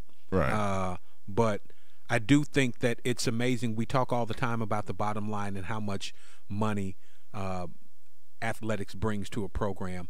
Just like these kids have to be ready, the reason they have to be ready is because these high school athletic programs are starting to excel to what some college programs used to be 10 years ago. There's a lot of money. The facilities are getting bigger. The expectations of the coaches are getting greater. The potential for the students to go on and get scholarships and possibly play in the pros is greater because their exposure and the amount of people that are looking on them is greater. So it amazes me that they would ask those kids to give that much and not give them more detailed physicals. Right. I know that before you even get in school, you're supposed to have some sort of physical to even participate in class, not just athletics. And with a sport like football, especially with, in the last few years, a number of children overheating and dying from heat exhaustion, and there being people who have had strokes and seizures while playing sports, and I would think that would give a lot more attention to the issue, but nobody seems to be listening right now. Yeah, and I'm not trying to say that the school and the sports is not responsible as well. I'm saying as a parent, based on the size. Now, if this kid was 6'3", 200 pounds, then I can see as a parent you didn't have your eye on it. But when you have an 18-year-old that is bigger than any man is even supposed to be, you should be getting your yearly checkup with him with your own family doctor, so you can help him get some of that weight off, because you don't need that kind of size in high school. You don't even need that kind of size unless you're in professional football, really. And you only need it while you're playing professional football, those days. Real quickly, I know we got to go to break. One thing I do know that I noticed 2 weeks ago, I stopped at Starbucks. It was a little chilly, got some hot chocolate.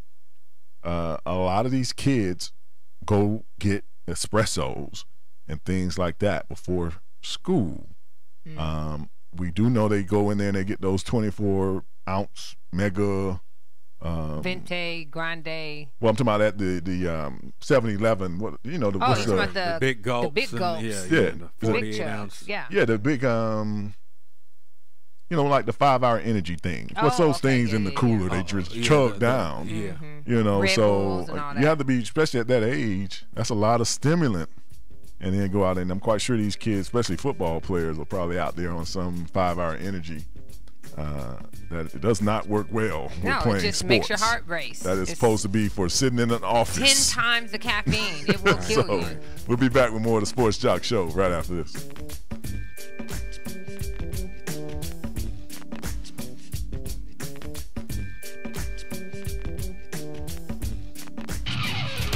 Don't go away. More of the Sports Jock Show with Wayne Gandy is coming up next.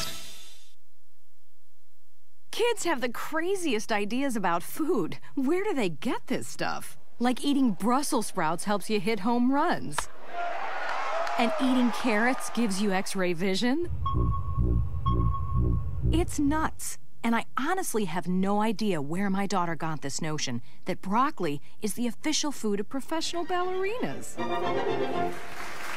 Kids, the only reason my 4-year-old loves cantaloupe is because he's convinced it comes from the moon. One small step for man, lots of potassium for mankind. And the other day when my oldest came up to me and said, "Mom, will eating peas and carrots really help me pull off a fakey frontside ollie with a twist?" I look him in the eye and say, "It can't hurt, honey. It can't hurt." Moms everywhere are finding creative ways to help their kids eat 5 servings of fruit and vegetables a day. Get ideas, get involved, get going at letsmove.gov. Brought to you by the USDA, HHS, and the Ad Council.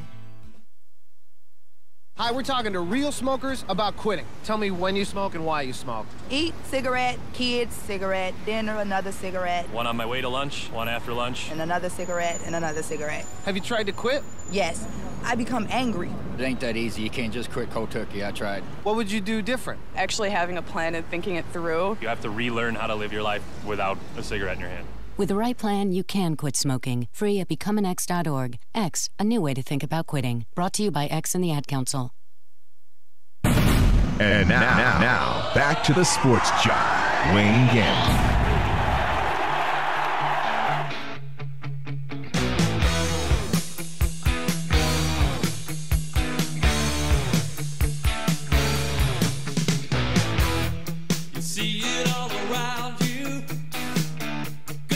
Welcome back to the Sports Jock Show. I'm the Sports Jock, Wayne Gandy. There's a new fashion that's in 2012. You know, I like I say, I look for sports and I find it, but certain things pull my eye over to it. Big Kenny, I know you about to. You got this look like, are you about to talk about boiling people? No.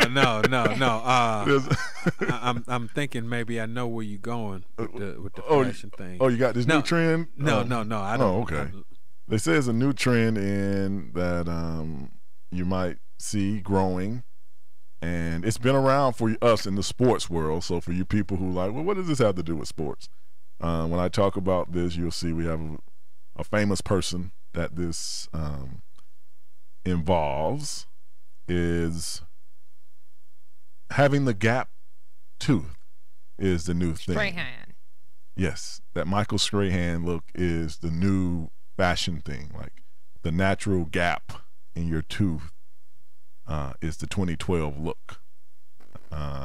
As you know, Michael Strahan, who is on Kelly and Strahan or whatever the name of the show is, he has always sported his.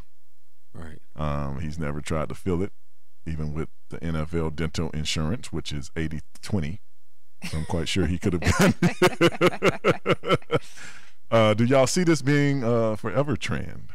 I think it's ridiculous. I think that the gap between your teeth, if you're cool with it, rock it. But I wouldn't propose anyone go out and try to make a gap in between their teeth. Now, you know, if you just won't close your gap, then cool. But the idea that you're supposed to have a gap between your teeth is not really there, because usually more people do not have gaps. And let me just give a shout out to Lauren Hutton, who was like a model back in the 60s, 70s, still beautiful woman to this day. Mm-hmm. She was the original person that held her gap down. Yeah, but the only option she had back then was braces. Nowadays you can do anything with your teeth. You could put another tooth right in the middle, and I have seen that happen too. Okay. In Florida. Big Kenny, you see this phase lasting? Do you see people paying for a gap?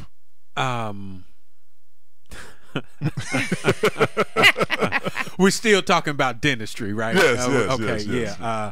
Listen, anybody that sees someone have a gap in their teeth and goes, in order for me to be more successful, I'm going to go out and pay to have a gap put in my teeth, should use those resources to pay for a psychologist to do some sort of study on them to find out why they're so, impressionable. What is with that? I thought a gap was something that you were born with. If you have it, fine. If you don't, you live without it.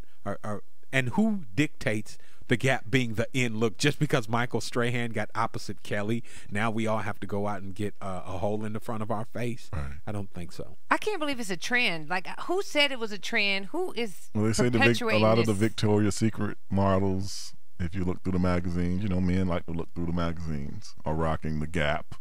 The lady on True Blood, She has the gap. Let me ask you something. Victoria's Secret models, little secret for you. When we look at you in those ads, we don't even see your face, darling. You know what I'm saying? we never even see your face. So, I mean, the fact that you have a smile is well, but Kenny, hold on now. Some men are face men. Some men are leg men. Some men are butt men. Some men are hair men. Yeah, those face guys all go to Dragon Con, too. So, you know, it's a direct correlation. I tell you what, Sports Jock, the idea that, you know, if you stand your ground on what is innately special about you, I think that's just great. And I like when people do that. I don't like when they necessarily conform to something else because of the industry that they're in. And like Cindy Crawford didn't get rid of her mole. And nowadays, when you come into the modeling agency and you have a mole or you have something special about you, they tend to use it as the quirky thing, you know, and then it could become popular per se. But let me tell you something.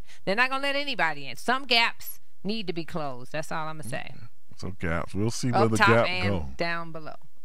Oh, wow. And you expected me to go there first. And I didn't. You tried to. I didn't. No, I did not. I did not. Former heavyweight champion Mike Tyson.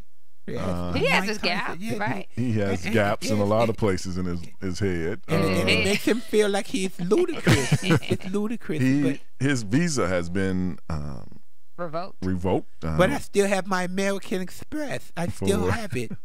So that he can't perform in New Zealand or Australia. Why? They say the rape charge that he had back in 92, 93, they still... You know, they have that right not to let him in. He was supposed to be doing some speaking tours. Now that's where the story is that Mike Tyson's being booked to speak. Good evening, ladies and gentlemen. I would like to address everybody at the Rocket Scientist Convention of America. All you Australian physicists. They said, well, you know, he has that one-man show thing that he did on Broadway. Right. And now he's supposed to tour a little bit. And these are two of the countries that say that they have that right with anyone coming into their country to provoke it.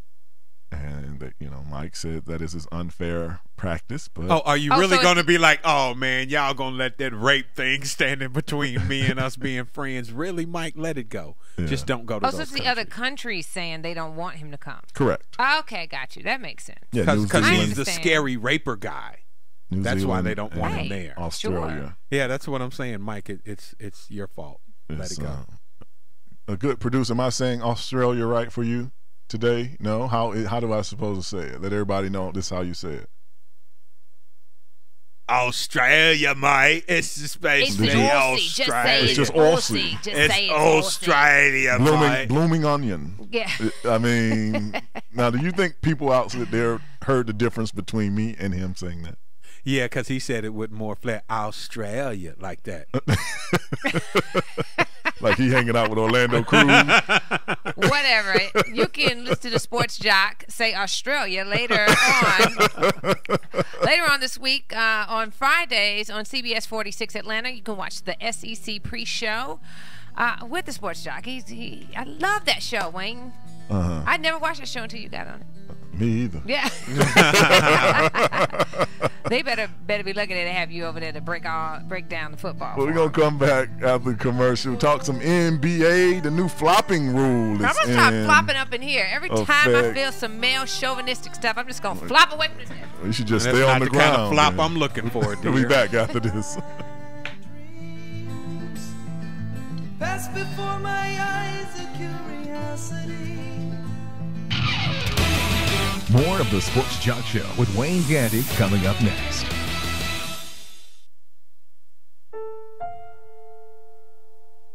The odds of a young girl being discovered by an industry insider while singing to herself pumping gas? 1 in 300 million. The odds of the daughter of a clergyman from Severn, Maryland spending 11 weeks at #1 on the U.S. singles charts? 1 in 19 million. The odds of going on to win 6 Grammy Awards? 1 in 1.4 million. The odds of selling over 40 million records? 1 in 800,000. The odds of this musician and performer having a child diagnosed with autism? 1 in 110. I'm Toni Braxton, and I encourage you to learn the signs of autism at autismspeaks.org. Early diagnosis can make a lifetime of difference. Autism Speaks. It's time to listen. Brought to you by Autism Speaks and the Ad Council. Hey, Dad, how do you throw a curveball? How do you build a fort? How do refrigerators run? How do fish learn how to swim? Kids ask a lot of questions. How high can you jump? But you don't have to know every answer. How many phone numbers are there? Because you don't have to be perfect to be a perfect parent. How do cell phones work? There are thousands of children in foster care who don't need every question answered. What's electricity? They just need you. What's the moon made of? For more information on how you can adopt, go to adoptuskids.org. A public service announcement from the U.S. Department of Health and Human Services, Adopt U.S. Kids, and the Ad Council. And now, back to the Sports Jock, Wayne Gandy.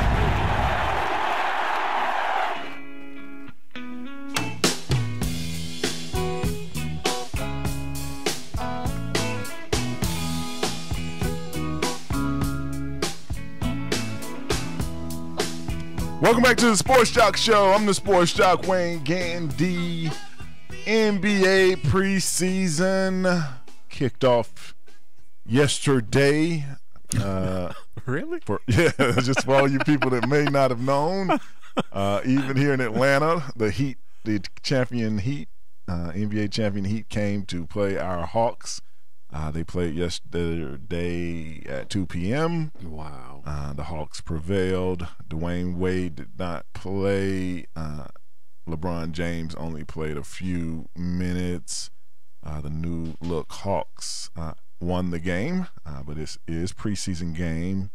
One of the big rules this year is that they are trying to get rid of flopping, Lady T. Don't flop anymore. For you that might not know, in the NBA, the flop coincides with trying to draw a charge, which I always thought was just gamesmanship. Sure. But it seems that you can't use any technique to do anything anymore in sports. They're following the lead of the NFL. So they have put in a new flopping rule. What is it? Slow the game down? What are they trying to eliminate?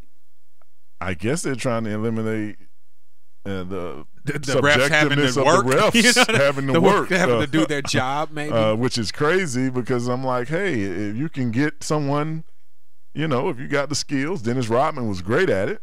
You had some guys that really could bait a guy into pushing them or aggravate them enough to where they could get them to make a move and get a foul. The NBA now, they're going to warn you the first time. The second time is $5,000. The third time is $10,000. The fourth time is $15,000. The fifth time is $30,000. And from the sixth time on, it will be missing a game. I'm like you, Big Kenny. There were some dudes that used to make their career on being that kind of role player. Right. Get in there and Dennis Rodman was a great, back when they called him the Worm. You know what I mean? He would get in there, tug on your shorts or something like that. Somebody would shove him. Gary Payton. He'd get up close on you and aggravate you the whole game, get you to kind of go a little harder, and jump back off of you. And all of a sudden, foul. And put a little pressure on the ref to make a call, and now that is finable. That's a lot of money up to for $30,000 for something that they've allowed for since the NBA has been since the peach basket. Right. Wasn't that the first goal? The peach basket. I think I'm gonna make I think I'm gonna go out in the hallway and make a phone call and find out the answer to this. So you want to just hold it for the next, because I want to know. I definitely want to know why this is happening. Blake Griffin said he just thought it was just a way for the league to make money. Like just to get free money. That was it. Because I really, like you said, it's not like it's dangerous. It's not like it doesn't hurt anyone. It's not. I mean, the refs know who's flopping and who's not. You can know. I know who's flopping and who's not. You know, and who really got a charge and what the call really was. So I don't know. I really didn't. I couldn't figure it out. And I was like, maybe he's right. They just want to, And you're right. There is get more money. People do know who tries to draw the flop foul a lot of the time. Not that they're not all sometimes right, that they did get pushed, but there are some guys that try to bait you into that little movement. Is this a way for David Stern them to get more offense? I don't know what it is. It's like you can't touch anyone, but it's a touching sport. I'm gonna find out. I'm gonna find out the answer. I have a good, reliable source. I'm very amazed that just like in the NFL, there are some people that have been in the NBA so long that for them to stop playing that way is going to take a minimum season and a half. I mean, or $60,000-$80,000 of fines for them to, just like with when they stop allowing people to do certain kinds of hits in the NFL. Some dudes like a Ray Lewis said, man, that's just the way I play. Right. Take the money from me because I don't know how to play another way. Yes. And there are some people out there that's going, anything I can do, especially something as harmless as a flop, they'll do it. Playoff times come, we need this free throw, I'm going to throw it in there. Now, my team will go to the championship, and I'll get a bonus, which will offset that $30,000 fine. I'm looking at it as you have skilled referees out there. Just mandate to them, hey, don't call them flopping. If you think they was flopping, don't call it. Let the play go. I think they do a pretty good job of that anyway. Yeah, I know, but to make it a rule, that's why you have refs to go there tell them, man, I'm not calling that flopping. You just flopping. And once you realize as a player, oh, they ain't gonna call that today, you go back to doing what you're supposed to do. In my opinion, when I watch the game, and I feel like two things happen. Of course, the defense is trying to flop to keep the offense from trying to drive so hard or to make them think I can make it look like you have charged me, and then make it a 50-50 possibility of your drive going in. And then on the other hand, I look at it from the perspective of, it's just a tactic of it could be a flip of the coin, for the refs in that position to say who did it or who didn't do it. You know what I mean? It's gamesmanship. That's what they call it, gamesmanship. That's it. And so, you and I think that's important to do because I'm going to keep you from penetrating so hard. I'm going to keep you from being so aggressive. If I can pull the refs on my side and make it look good. So when does it stop? When does it stop? I don't know. Hey, no more licking your tongue out at each other during press conferences. You know what I'm saying? I don't really know. Where will they stop it? Yeah, if you look through in NFL and the NBA, so now you're going to record what I say on the bench. So anything I say on the bench is fineable. I can't show any emotion towards nobody. My coach, the ref, the fans. It's like you want robotic people, but you want a passionate athlete. But there's nothing that I can do that doesn't seem to cost me money now. And it's like you're saying, Vic Kenny, some of these guys, they can't change. Yeah. Kobe Bryant has been, all he can be is Kobe. He's been doing this for 2 decades of his life. Steve Nash has been doing it so long. And then when you flop, you get out. You put yourself out of position for the play to continue. You on the floor, and we need you standing up to block the next shot. Steve Nash is so old. He graduated with the class of XXVI. You're crazy. And it's like we're saying, if you don't call it, they'll stop doing it. Once I realize, you ain't calling flopping today. Sure. Okay, I might as well get up off the floor. Get off the floor and play defense. Sure. Everybody's on the other Do end. what you really end of the court. Doing. You still laying there like y'all not gonna call this? No, we ain't calling that this year, homeboy. Okay. NBA and their rule changes. Where does it stop? We'll be back with a little Major League Baseball right after this. Hear the Sports Jock talk Auburn football Wednesday at 7 p.m. Central on WAVH-FM Mobile, Alabama. If you just lay down your tracks, you could have an airplane fly. More of the Sports Jock Show with Wayne Gandy coming up next. Psst. Hey, over here. What? Right here, on the side of the house. Who said that? Look down. I'm right at your feet. Wait, the basketball? Yes, the basketball. Right down here, where the kids left me a long time ago. Man, you know how lonely it is being a ball and not being able to bounce or roll? Excuse me? Remember when you got me for the kids? You said, now kids, you have no excuse not to go outside and play. Uh-huh. Wow. I'll miss flying through the air and hearing the shouts of joy when I swish through the basket. What do you say? Could you give me a little air and remind the kids of how fun I still am? Okay. Oh, wow. You are flat. Easy, I'm ticklish. Let's get bouncing. As Native American parents and caregivers, our encouragement to healthy lifestyles for our kids is helping them get outside and play. Get ideas, get involved, get going at letsmove.gov/Indian Country. Brought to you by USDA, HHS, and the Ad Council. And now, back to the Sports Jock, Wayne Gandy. Enough is enough! I have had it! Why so serious? And we hold the world ransom for... Wayne Gandy. Excuse me while I whip this out. Show me. Live from the Armada FM studios in Atlanta, Georgia, this is the Sports Jock Show with Wayne Gandy.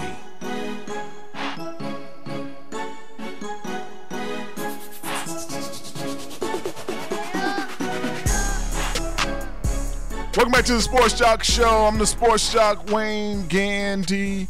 Real quickly, the thing too, and we'll have to talk about this maybe next week or on another show, because I want to move to baseball, is it just amazes me how they change the rules every year. And then they get, that's why I cut referees, umpires, whoever some slack. It's because the same thing I was calling last year is not the same this year. Yeah. It's like, so, you can say what you want. Everybody gets in a groove and have a certain mindset. If you have, when you start putting 2 or 3 things on the board, well, I want you to make sure you call this year. Now I'm no longer being subjective. I'm doing what you say call. You understand? It's like, okay, you put in my mind, I need to call something that, hey, to me was just football or basketball. And the only reason I say that is because Friday night, we all learned a new rule, and I had to bring it because I didn't want to miss it word for word. The Braves took on the Cardinals. A rule came in effect about the infield fly that a lot of people felt like took away the chance that the Braves might have won. The runners were moving in scoring position. It reads like this: an infield fly, a fair fly ball, not including a line drive nor attempted bunt, which can be caught by an infielder with ordinary effort when first and second or first, second, and third bases are occupied before 2 are out. When it seems apparent that a batted ball will be an infield fly, the umpire shall immediately declare infield fly for the benefit of the runners. Okay. I understand why the rule has been instituted, but I don't understand why they did it in the Braves game. So in the Brave game, when the ball was popped up, the referee, or not the referee, the ump decided that the ball could be caught by an infield player without effort. So he deemed it an infield fly.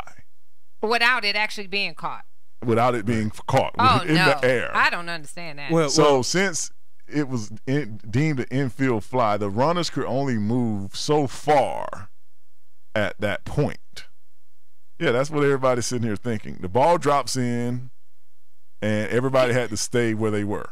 You don't know how fast I can run. Now, I don't want so to tell me how far I could or couldn't, but I thought on an infield fly, if you catch the ball, you have to go back to the original base you started on. I got Is that right? I got our man Todd Harris. He's gonna come up in the next segment. About baseball. Good. Googly-goo. Because I want to make sure an aficionado also tells us what this is, because as Jared, who called in about football, said, the Braves fans littered the field with a lot of debris. They went off. Yeah, and I think they had to hold the game up about 30 minutes while they cleaned the field. But we did catch some Brave fans out to see what they felt about the rule. Let's see what a couple of them had to say. Taking it to the streets for the Sports Jock Show with Wayne Gandy, Conway Twitty. I have with me James Eggins. How do you feel about the new Major League Baseball wild card playoff format since it's been used? Man, no. 6 games back, and the Cardinals are going in front of us, the Braves. How's that work? We fought harder all season to get to where we were at and just have it taken away by a 1-game playoff. Doesn't make any sense to me. It's like the BCS. Braves fans not happy with the new wild card format because the wild card format says different. This is the first year it's been implemented, so I'm quite sure if the Braves have won, it would have been on their side. But we play all these games, and we used to get the wild card and go to the playoffs, and we'll be playing. Now we play all these games only to play the other team that played all these games and came in 5th. Because remember, really, when you win the wild card, that means you were the 4th best team in the league because you didn't win your division. Now the 4th and the 5th team play each other in a 1-game series to see who makes the playoffs. And that's where that gentleman is saying, how is that fair? Because the whole time before, that team went on to go to a 5-game series. Now it's like a sudden death thing. After 162 games, now we still have a sudden death game. And then you get a bad, crazy new call rule that determined that. Not a new rule, just never been necessarily implemented. Oh, okay. Let's see what someone else had to say before we go. How do you feel about the new Major League Baseball wild card playoff format since it's been used? I think the Braves got screwed, in all honesty. I'm more of a Red Sox fan, so I have no opinion on that. But it gives at least another organization a chance to win the World Series, which is always good, but you always still see the same teams always in the playoffs, and killed the Braves, I feel. Especially that blown call. That's what ended the season, ended Chipper's career, so. Chipper Jones, the famous third baseman here for the Braves, career is over. Yeah, at least for now. We have seen athletes come back after retirement. 3 or 4 times. 3 or 4 times, a la Brett Favre. A boxer is never retired. He just tired for a while. He comes back. Right. Michael Jordan did it. Yeah. At least for right now, Chipper Jones is done with his Major League Baseball career as a player. When we come back from break, we're going to talk to LA Dodger scout Todd Harris about this new playoff and this infield rule. We'll be back with more of the Sports Jock Show right after this.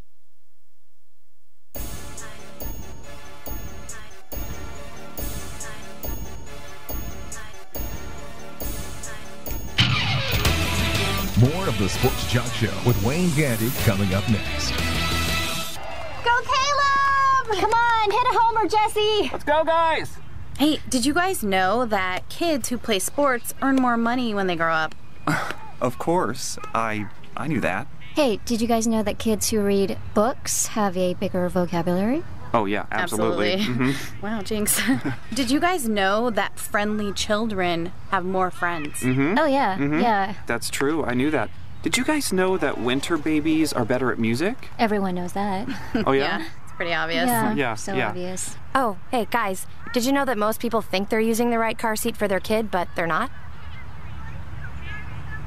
Huh, I didn't know that. I'm pretty sure I knew that. I'm pretty sure you didn't.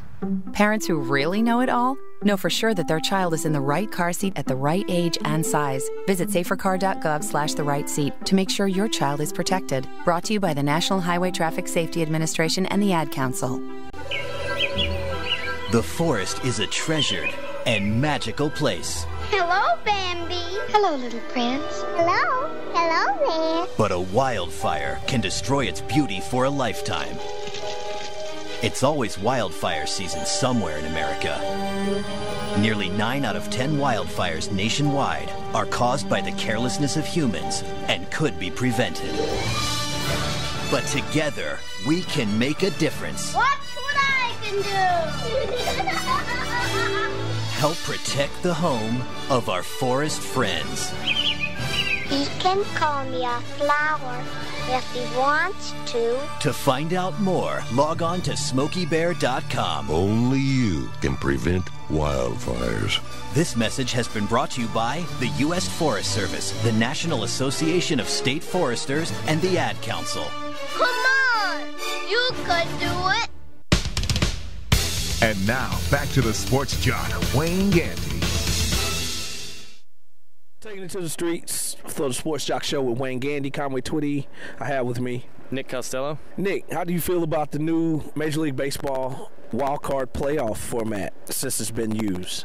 It seems like it would be a lot of fun for fans who, I mean, normally they'd count their team out, but in this kind of wild card system, they at least get to that edge of your seat game to see if their team has a chance to really get into it, but otherwise they wouldn't.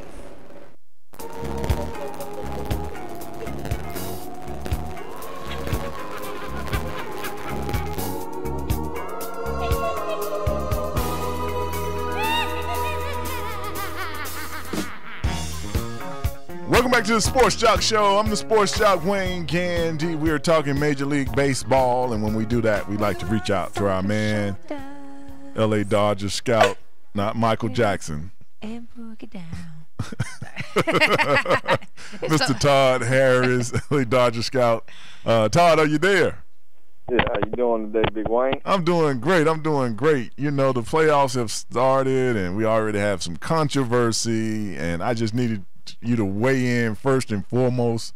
We've tried the new wild card system to get into the divisional playoffs. After its first implementation, how do you see it working? Do you see it staying, going, need to be burned up? How do you see it, Todd?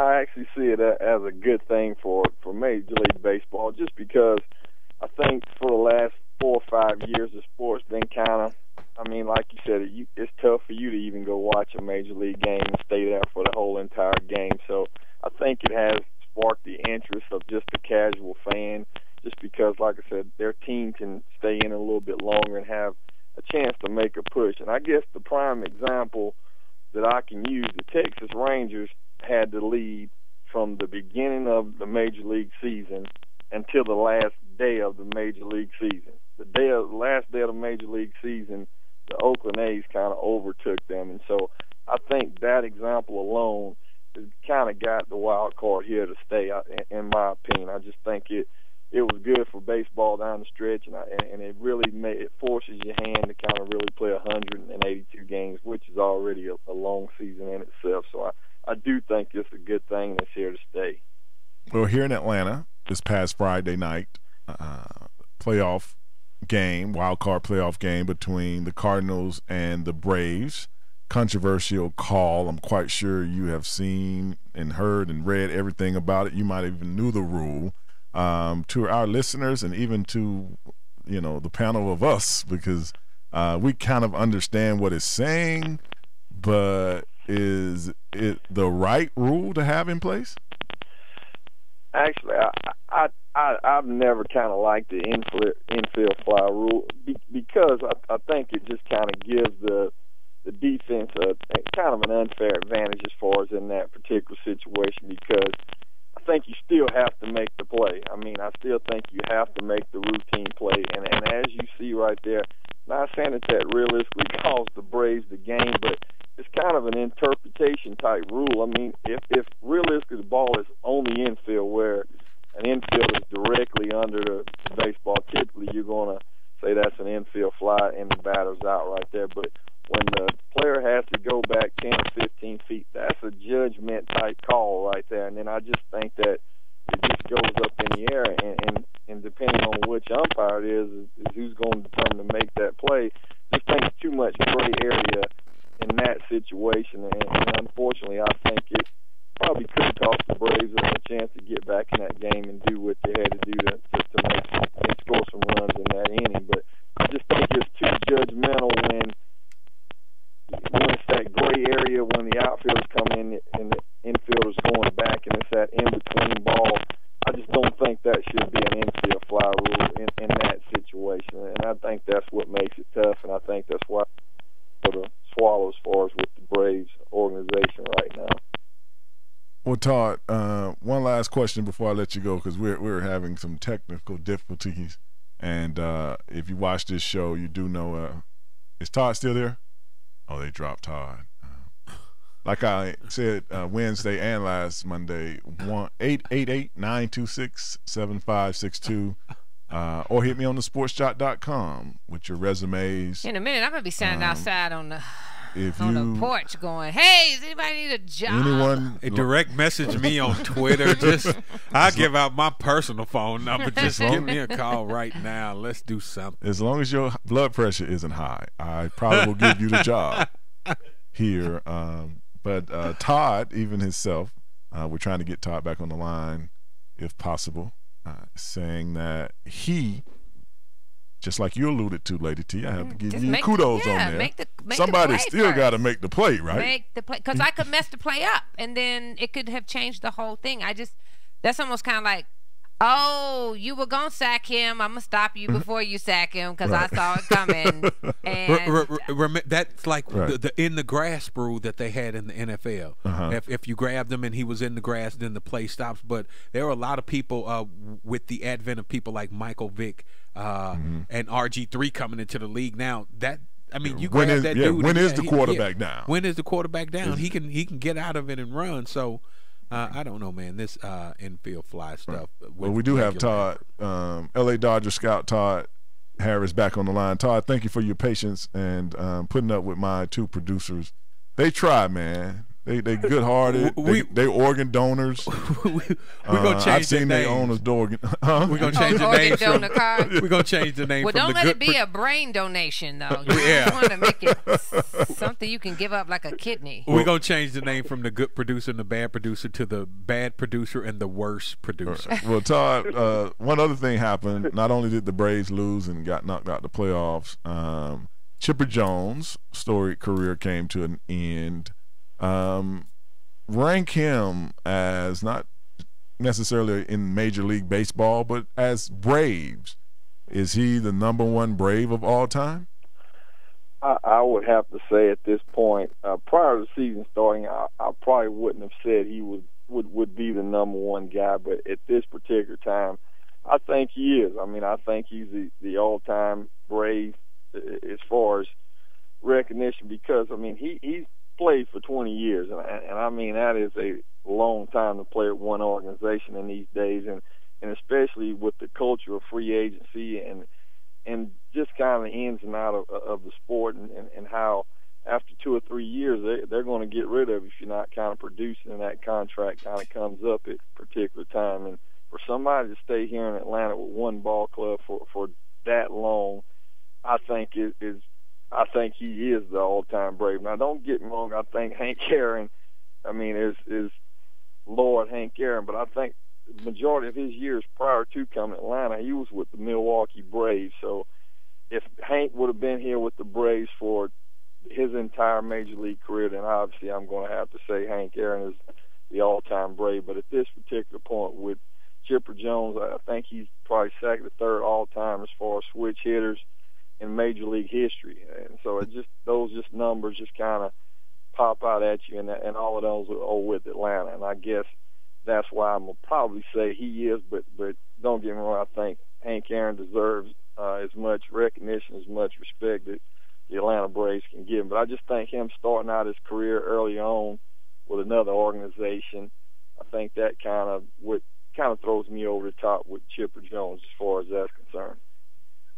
Todd, now that the Braves are out of it, who do you pick to take it all this year?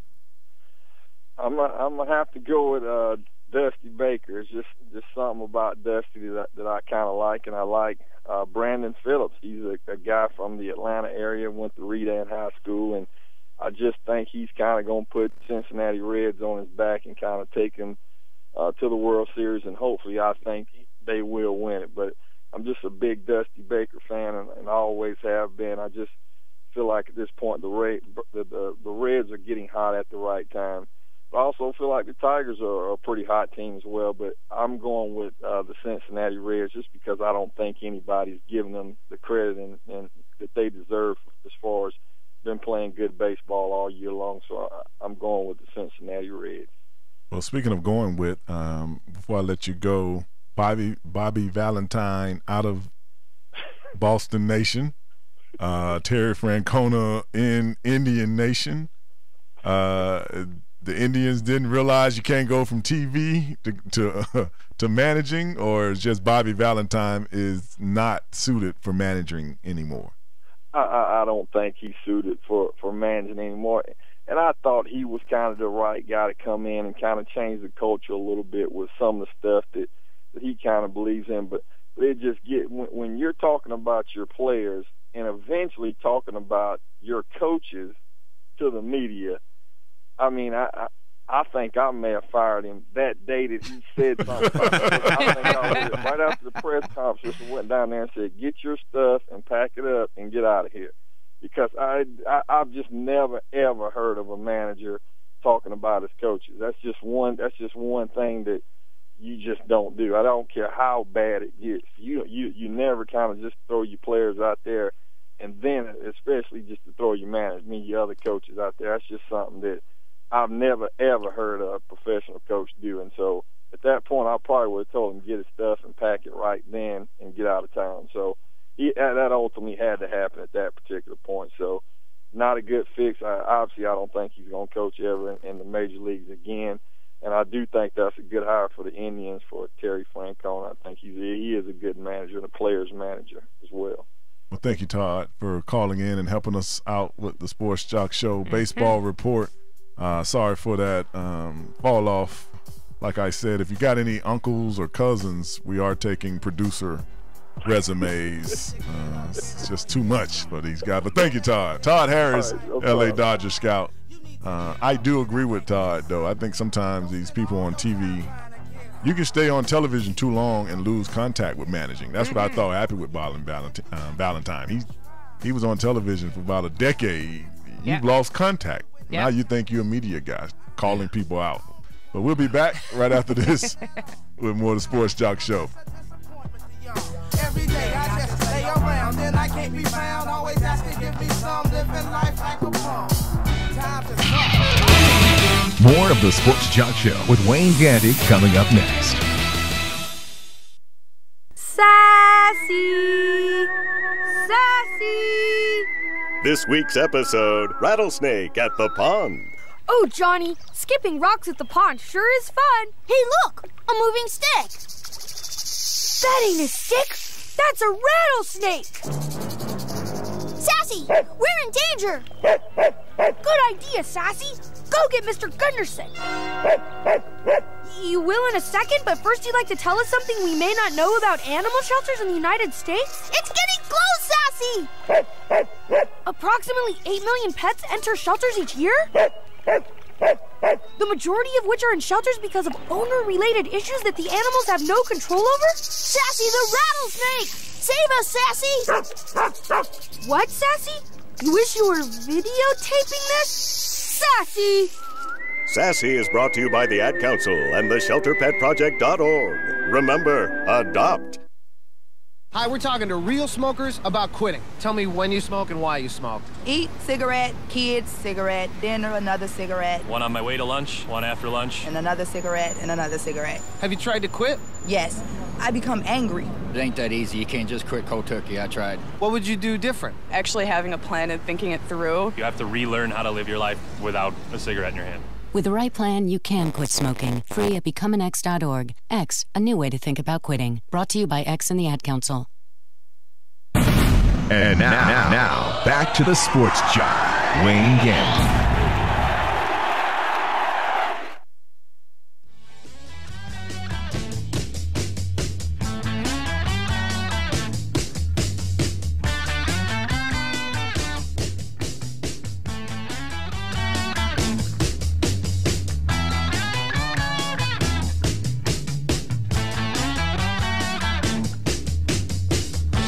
Welcome back to the Sports Jock Show. I'm the Sports Jock, Wayne Gandy. We'd like to thank LA Dodger scout Todd Harris. Always great to talk to him about baseball. He keeps it 100% real with his answers and his input. So thank you, Todd, for calling in. We are in the birthday segment of the Sports Jock Show. I like to let both of you know that Esquire magazine has voted Mila Kunis as the sexiest woman alive, just in case y'all was wondering who is the sexiest woman alive. Okay. Ashton Kutcher's girlfriend. Oh, okay. I was going to say hula-hoolas. Yeah. Okay. Yeah. She. Okay. Yeah. I guess. Like everything else, as time passes, the definition of sexiest is changing. Right. So. You know, she's a girl from that 70s yeah, show. I know exactly who she she does is. the and I'm saying, voiceover on Family Guy. She's done a couple of movies. She's quite like a that. prolific entertainer. Yes, she is. But as far as the sexiest woman alive, I could put a couple of people. I think sometimes when I'm looking at it as I got older, I think they add in like what you're doing, like you're saying, like the attractiveness, but also the different projects you have going on. It seems to coincide. I don't think that should count. I mean, if we're voting on sexy, I don't look at her and go, "Ooh, she does a great cartoon voice." Right. Because if you ever look at the list, it's usually someone who got 2 or 3 movies coming out over the next, couple of months and things like that. It's whoever paid their publicist the most money to go out and figure this situation I just out. thought that, I'm not voting for that. I think they're whack. But we did have a lot of birthdays, so we're gonna Chevy Chase, 69 years old. Whatever. Love Chevy. 69. That's it. Yeah, that first movie, Vacation movie. That Vacation was like hilarious, and he was 37 when they put that lady with grandma on top of that car. On top of the car, I cried. I'm gonna tell you the truth. Yeah, I did cried too. for about 5 I watched minutes. it just for that scene. That was a funny scene right there. It really was. Chevy Checker, 71. That's it. Sean William Scott, 36. Sting had his 61st birthday. Boom, boom, ba-doom, ba-doom, ba-doom, da-da. No, that's George. I mean, that's Phil Collins. Oh, my bad. Sting. It's okay. 888-926-7562. I'm looking for producers and co-hosts. Producers and co-hosts. As well. My bad. I was thinking of a sing. Nick Cannon had his 32nd birthday. Kelly Ripa, 42. Matt Damon, one of the great actors of our time. Matt Damon, 42. Tommy Lee, the drummer. Tommy Lee Jones. Yeah, help me out. No, not Tommy Lee Jones. That's Tommy Lee, the that's drummer, used to be with. I'm so tired of calling this number out. It's killing me. Tommy Lee. Remember Pam Anderson, Tommy Lee? Pam Anderson's Tommy Lee. Had celebrated his big 5-0 last week. Skinny, scraggly dude. Yeah. Okay. Indy Ari, 31. Nev Campbell, 39. Indy Ari is 31. Yeah. I thought she was a little older too. Oh, that's what I'm saying. That black soap she was is about making 37. her look bad. No, she go by the Mayan clock or something. Yeah, which must be like 4 years for every one regular year. That is hilarious. Because she looked about 62 she when goes she by was the Mayans clock or something. Bruno Mars, 27. Elizabeth Shue, 49. Alicia Silverstone, Clueless, 36. Where are we at? Twalib Kweli, 37. That's a basketball player, right? No, Talib Kweli is a rapper. Gee whiz. Author Jackie Collins, 75. That's it? What Jackie Collins. What's she writing books in the 20s? In the 50s. Can we go back to Twalib? What's his street name? Twalib? Talib Kweli is his name. That's his name. Talib He used to Kweli. be with Black Star. I'm Talib Kweli, and I mean that's too much. Is he rapping like that? He's not. Never mind. Go ahead. Sigourney Weaver, 63. She's still out there with the gorillas. Susan Sarandon, 66. Always get them confused. Do you? Weaver and Susan Sarandon. Yeah, same age, same That's what I was kinda doing look, with too. Sting and Phil Collins. No, not like that. That was Sting and Phil Collins. Yeah, that's I know. I'm just apples and confusing oranges. the song. She was trying to save it. It didn't work. It didn't work. Looks even worse now. Ashley Simpson had her 28th birthday. Ain't that Jessica Simpson's sister? Jessica Simpson. Is she supposed to be the younger one? Yeah, brother. How old is Jessica? That's what I'm saying. 31. Jessica's supposed to be like 28. She's probably only a couple years older than her. Teddy Riley had his 46th birthday. Yep. Gwen Stefani, 43.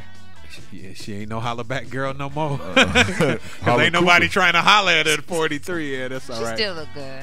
Whatever. And I say this, my man Russell Simmons, 55. Russell been ugly since he was 32. Yo, but I'm rich and I had Kimora Lee. You know what I'm saying? You know what I'm saying? I'm super rich. And Ray Buchanan, I had to save you last, Ray. You my boy. But you should have read the paper. Michael Turner had just got pulled over by that same cop. You know, Ray Buchanan got arrested for DUI up in Gwinnett. Going 95 and a 65. I'm like, is this like the same dream? Did you not just see what the last guy And how old is did? he getting arrested? 41 years old. Ray Buchanan's trying to remain relevant. Ooh, I can get reported on if I go get a DUI. So he jumped in his car and drove to where he could get arrested. The birthdays of the past week. Sting. You saw she went down the whole. Yeah, she went on into the drum motion. She tried to sell it. The most famous drum breakdown ever. And it was Phil Collins. And Right. she I don't know said why. Sting. We'll be back. My blood sugar after level this. is dropping.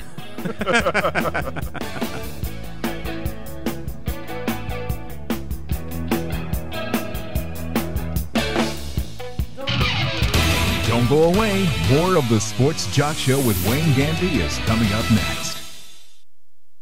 Hi, we're talking to real smokers about quitting. Tell me when you smoke and why you smoke. Eat, cigarette, kids, cigarette, dinner, another cigarette, One on my way to lunch, one after lunch. and another cigarette, and another cigarette. Have you tried to quit? Yes.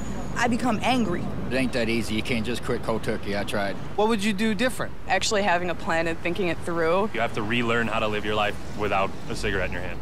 With the right plan, you can quit smoking. Free at becomeanx.org. X, a new way to think about quitting. Brought to you by X and the Ad Council. Psst. Hey, over here. What? Right here, on the side of the house. Who said that? Look down. I'm right at your feet. Wait, the basketball? Yes, the basketball. Right down here, where the kids left me a long time ago. Man, you know how lonely it is being a ball and not being able to bounce or roll? Excuse me? Remember when you got me for the kids? You said, now kids, you have no excuse not to go outside and play. Uh-huh. Wow. I'll miss flying through the air and hearing the shouts of joy when I swish through the basket. What do you say? Could you give me a little air and remind the kids of how fun I still am? Okay. Oh, wow. You are flat. Easy, I'm ticklish. Let's get bouncing. As Native American parents and caregivers, our encouragement to healthy lifestyles for our kids is helping them get outside and play. Get ideas, get involved, get going at letsmove.gov/Indian Country. Brought to you by USDA, HHS, and the Ad Council. And now, back to the Sports Jock, Wayne Gandy. Yeah. Well, Lord. Yeah. We sell crack to our own out the back of our homes. We smell the musk of the dusk and the crack of the dawn. We go through episodes too, like Attack of the Clones. Until we break a back and you hear the crack of the bone to get high. Just to get high, just to get high, just to get high. Welcome back to the Sports Jock Show. I'm the Sports Jock, Wayne Gandy. I love you, Lady T. Because you said, what does he go by? Yeah. That Talib Kweli is just too much to go by. I'll mess up those syllables every single time. He's very talented hip hop guy, but he got that Nas flow. Well, it's a lyric that Jay-Z had in a song. It's okay to kill the music. I know you don't got happy over there. It's a lyric in a song that Jay-Z had a couple of years ago where he said, I wish I could rhyme like common sense, but rhyming like common won't make sense. He was talking about rappers like Talib Kweli, like that educational. Yeah, that lyrical content isn't valued anymore. Is not valued. So I have to go out. It won't make me any money. Right. That's why he said he wished he could rap like Common. Common is the same in that same vein with a Talib Kweli. Sure. But I have to go and make these other songs where I shot everybody and I raped 9 women. She said. Right. So I've just given you an example of the hip hop. 2 Chainz. So that's right. Speaking of making money. 2 Chainz. Speaking of making money. ESPN had a show on last week that a lot of people have asked me about because they have watched. And Lady T, I'm quite sure after the show you will go watch as well. It was a 90-minute 30 for 30 on ESPN about athletes. It was called Broke. B-R-O-K-E. Is it no money? It was real candid. They had most of the guys that spoke had not necessarily went broke, but lost a lot of money in different ways. It was very interesting to watch. I know Big Kenny tuned in. I know the bad producer even texted me asking me, am I watching, like he had discovered something nobody else knew about, as he always does.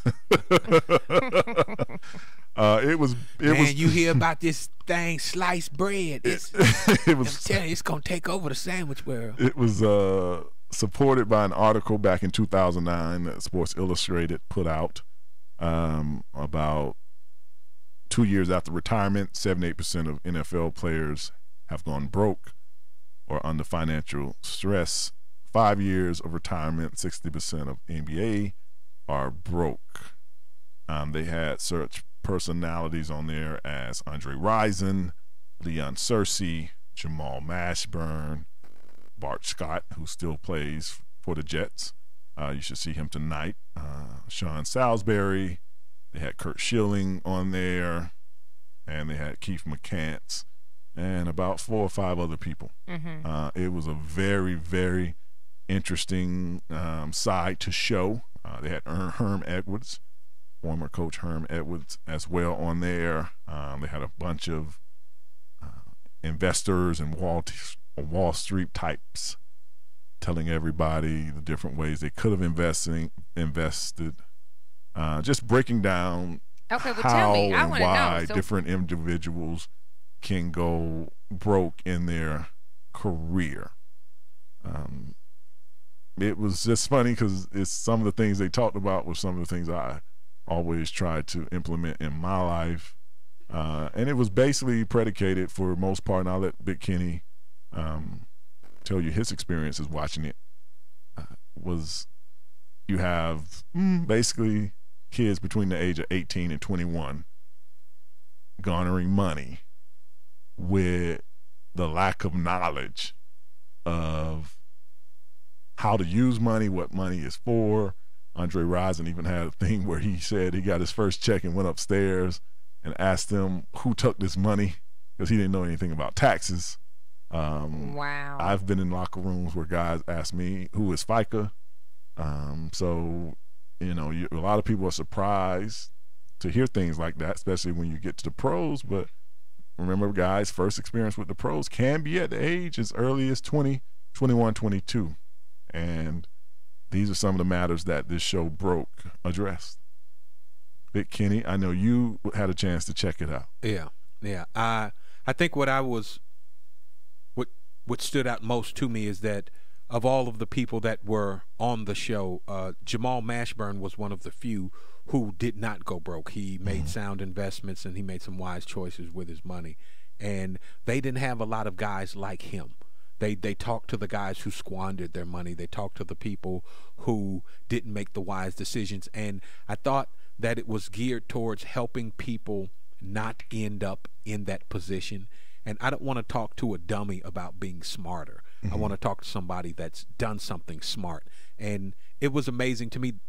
The most amazing statistic was at the end of the show, they rolled the names of all of the professional athletes from every sport that had filed for bankruptcy. And there had to be 200 names of some of the most prominent athletes of their time. People that you would imagine would be smarter, would have more sound advice around them.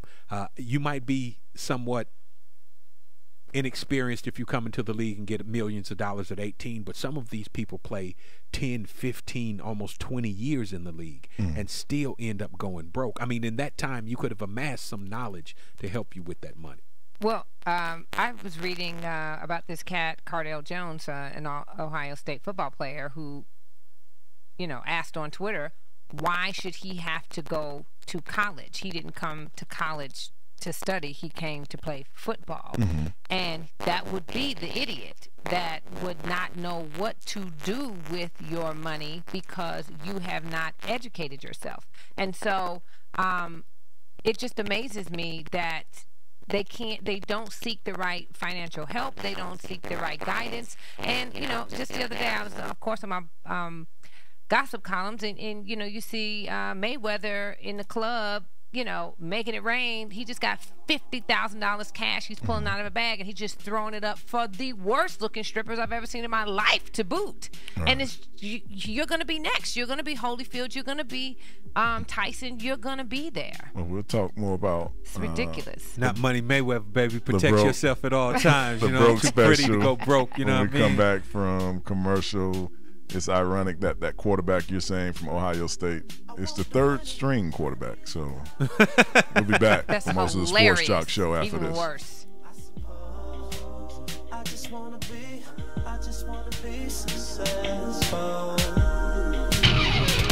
Don't go away. More of the Sports Jock Show with Wayne Gandy is coming up next. Hello, and welcome to today's lottery drawing. Good luck. And here's today's winning numbers. First one up, it's not yours. Second one, not yours. And another number that's not yours. Okay, this is one number that's yours. It's a 5, but you don't get any money for that. And the final number is not yours. Yep, so chances are you're not going to hit the lottery anytime soon. Don't get us wrong, the lottery can be fun every now and then. Just please don't rely on it for your future savings. How about this? Brew your own coffee at home instead of buying that latte every day. Brown bag it to work instead of ordering in. Ride your bike instead of buying all that gas. These changes alone can save you thousands a year. Thousands. Small changes today, big bucks tomorrow. Feed that piggy bank. Go to feedthepig.org for more free ideas on how to save. Feedthepig.org. This message brought to you by the American Institute of Certified Public Accountants and the Ad Council. Psst.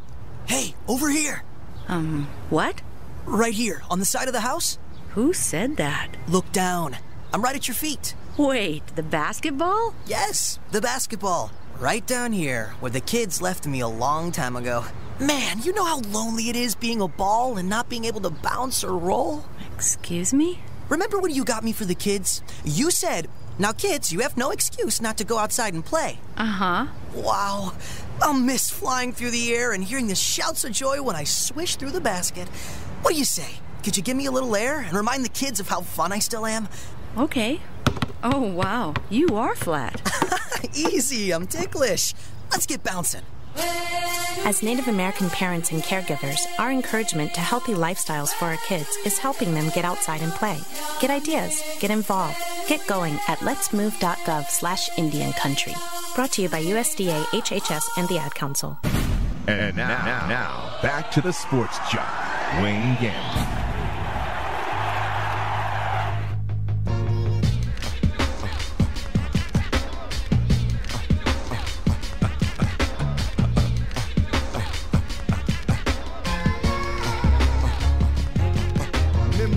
Welcome back to the Sports Jock Show. I'm the Sports Jock, Wayne Gandy. We were discussing 30 for 30 on ESPN.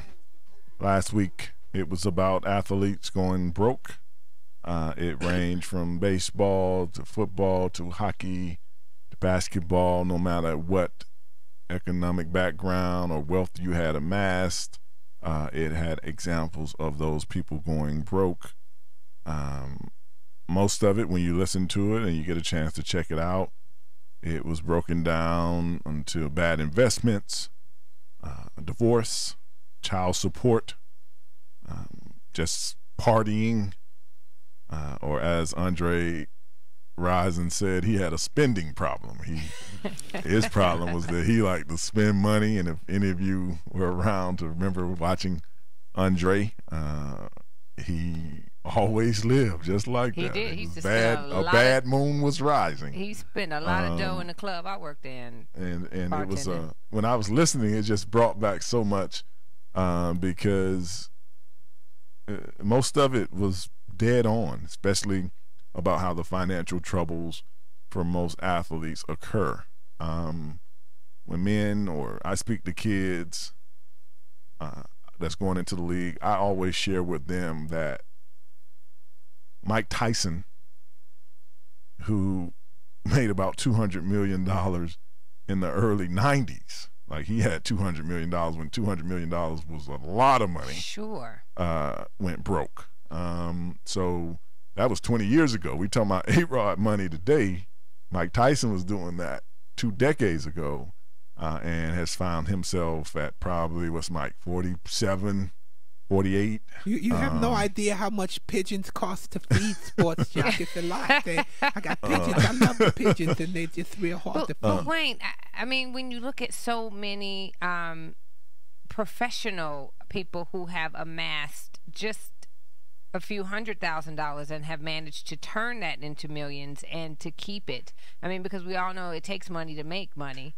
So at the end of the day, what is it? Is it just, they're stupid? Yeah, are they spending too much? I mean, I'm sure other people. I'm sure those are part of the equation. Stupid and spending too much. I mean, how stupid can you be? What did you do, Wayne? Because you still, you have totally taken care of yourself and your wealth. And was it because somebody told you better, guided you better? Did you just? I mean, you probably have a finance degree.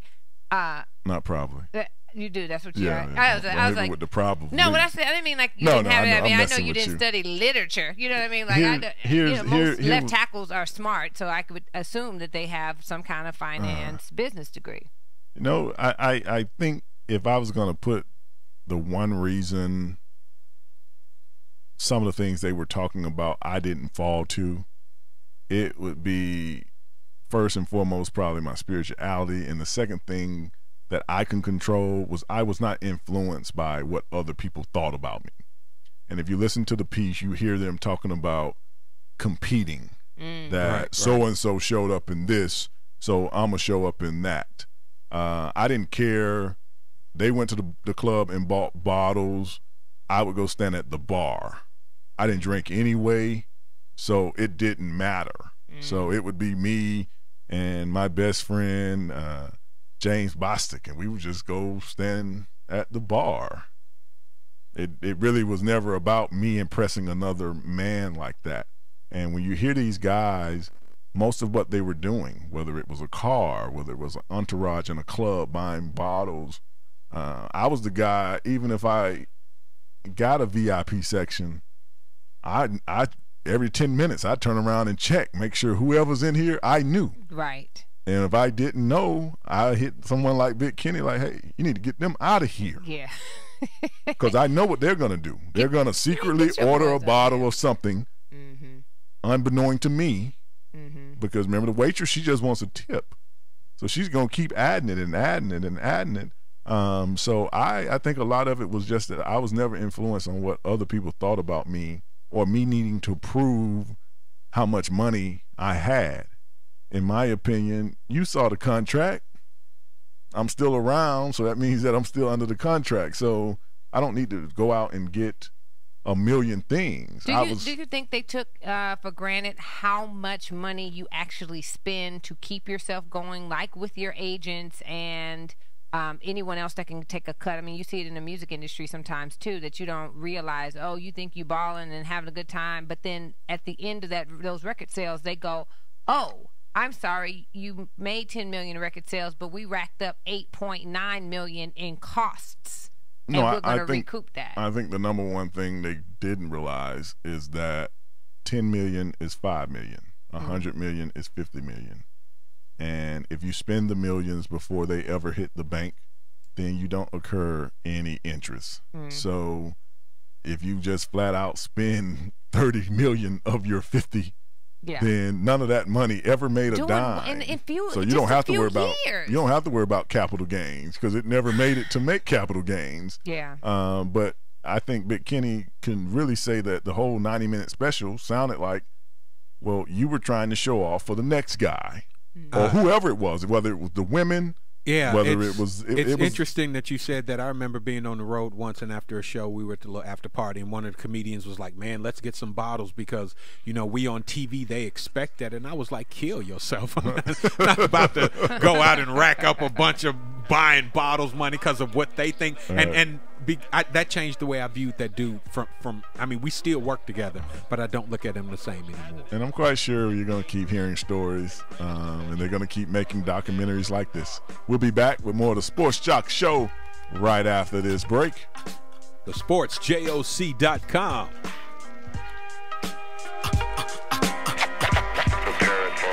I, self-lord and master, should bring disaster to evil factors, demonic chapters. More of the Sports Jock Show with Wayne Gandy coming up next.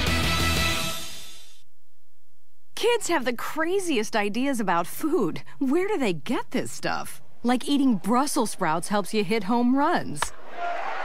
And eating carrots gives you X-ray vision.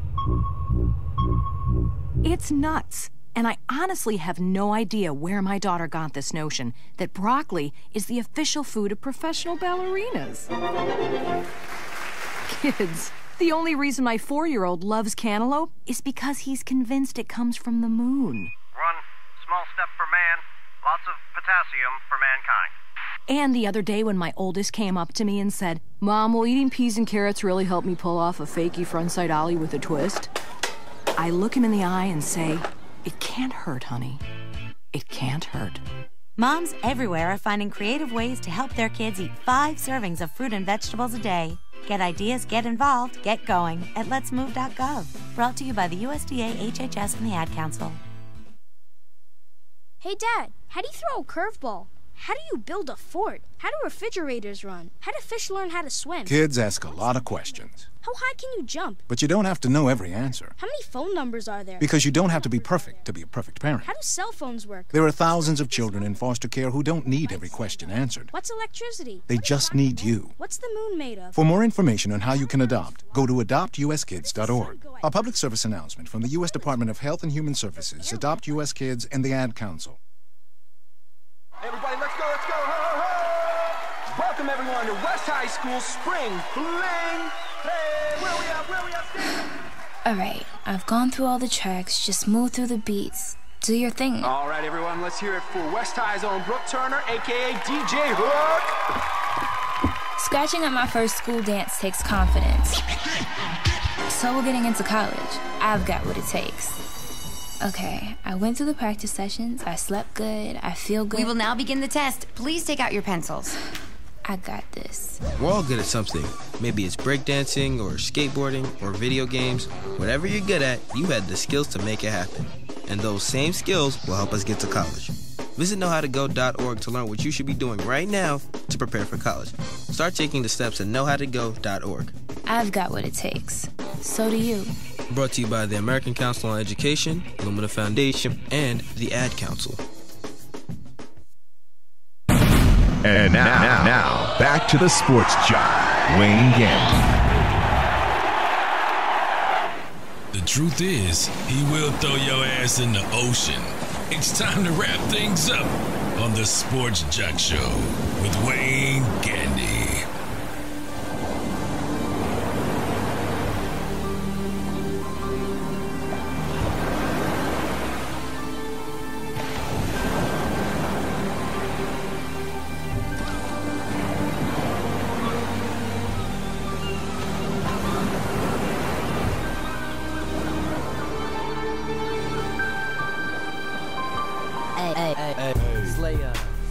Welcome back to the Sports Jock Show. I'm the Sports Jock, Wayne Gandy, and when you hear the sounds of the ocean, it means that the Sports Jock Show is nearing its end. First and foremost, we like to thank our call-ins today. BigHarryBlog.com, Mr. Han Vance for calling in, helping us with college football. LA Dodger scout Todd Harris for helping us with our baseball. And we have to thank our boy Jared for calling in, just calling out Big Kenny. With his judgmental self. Don't let me catch you somewhere at a Jets game, Jared.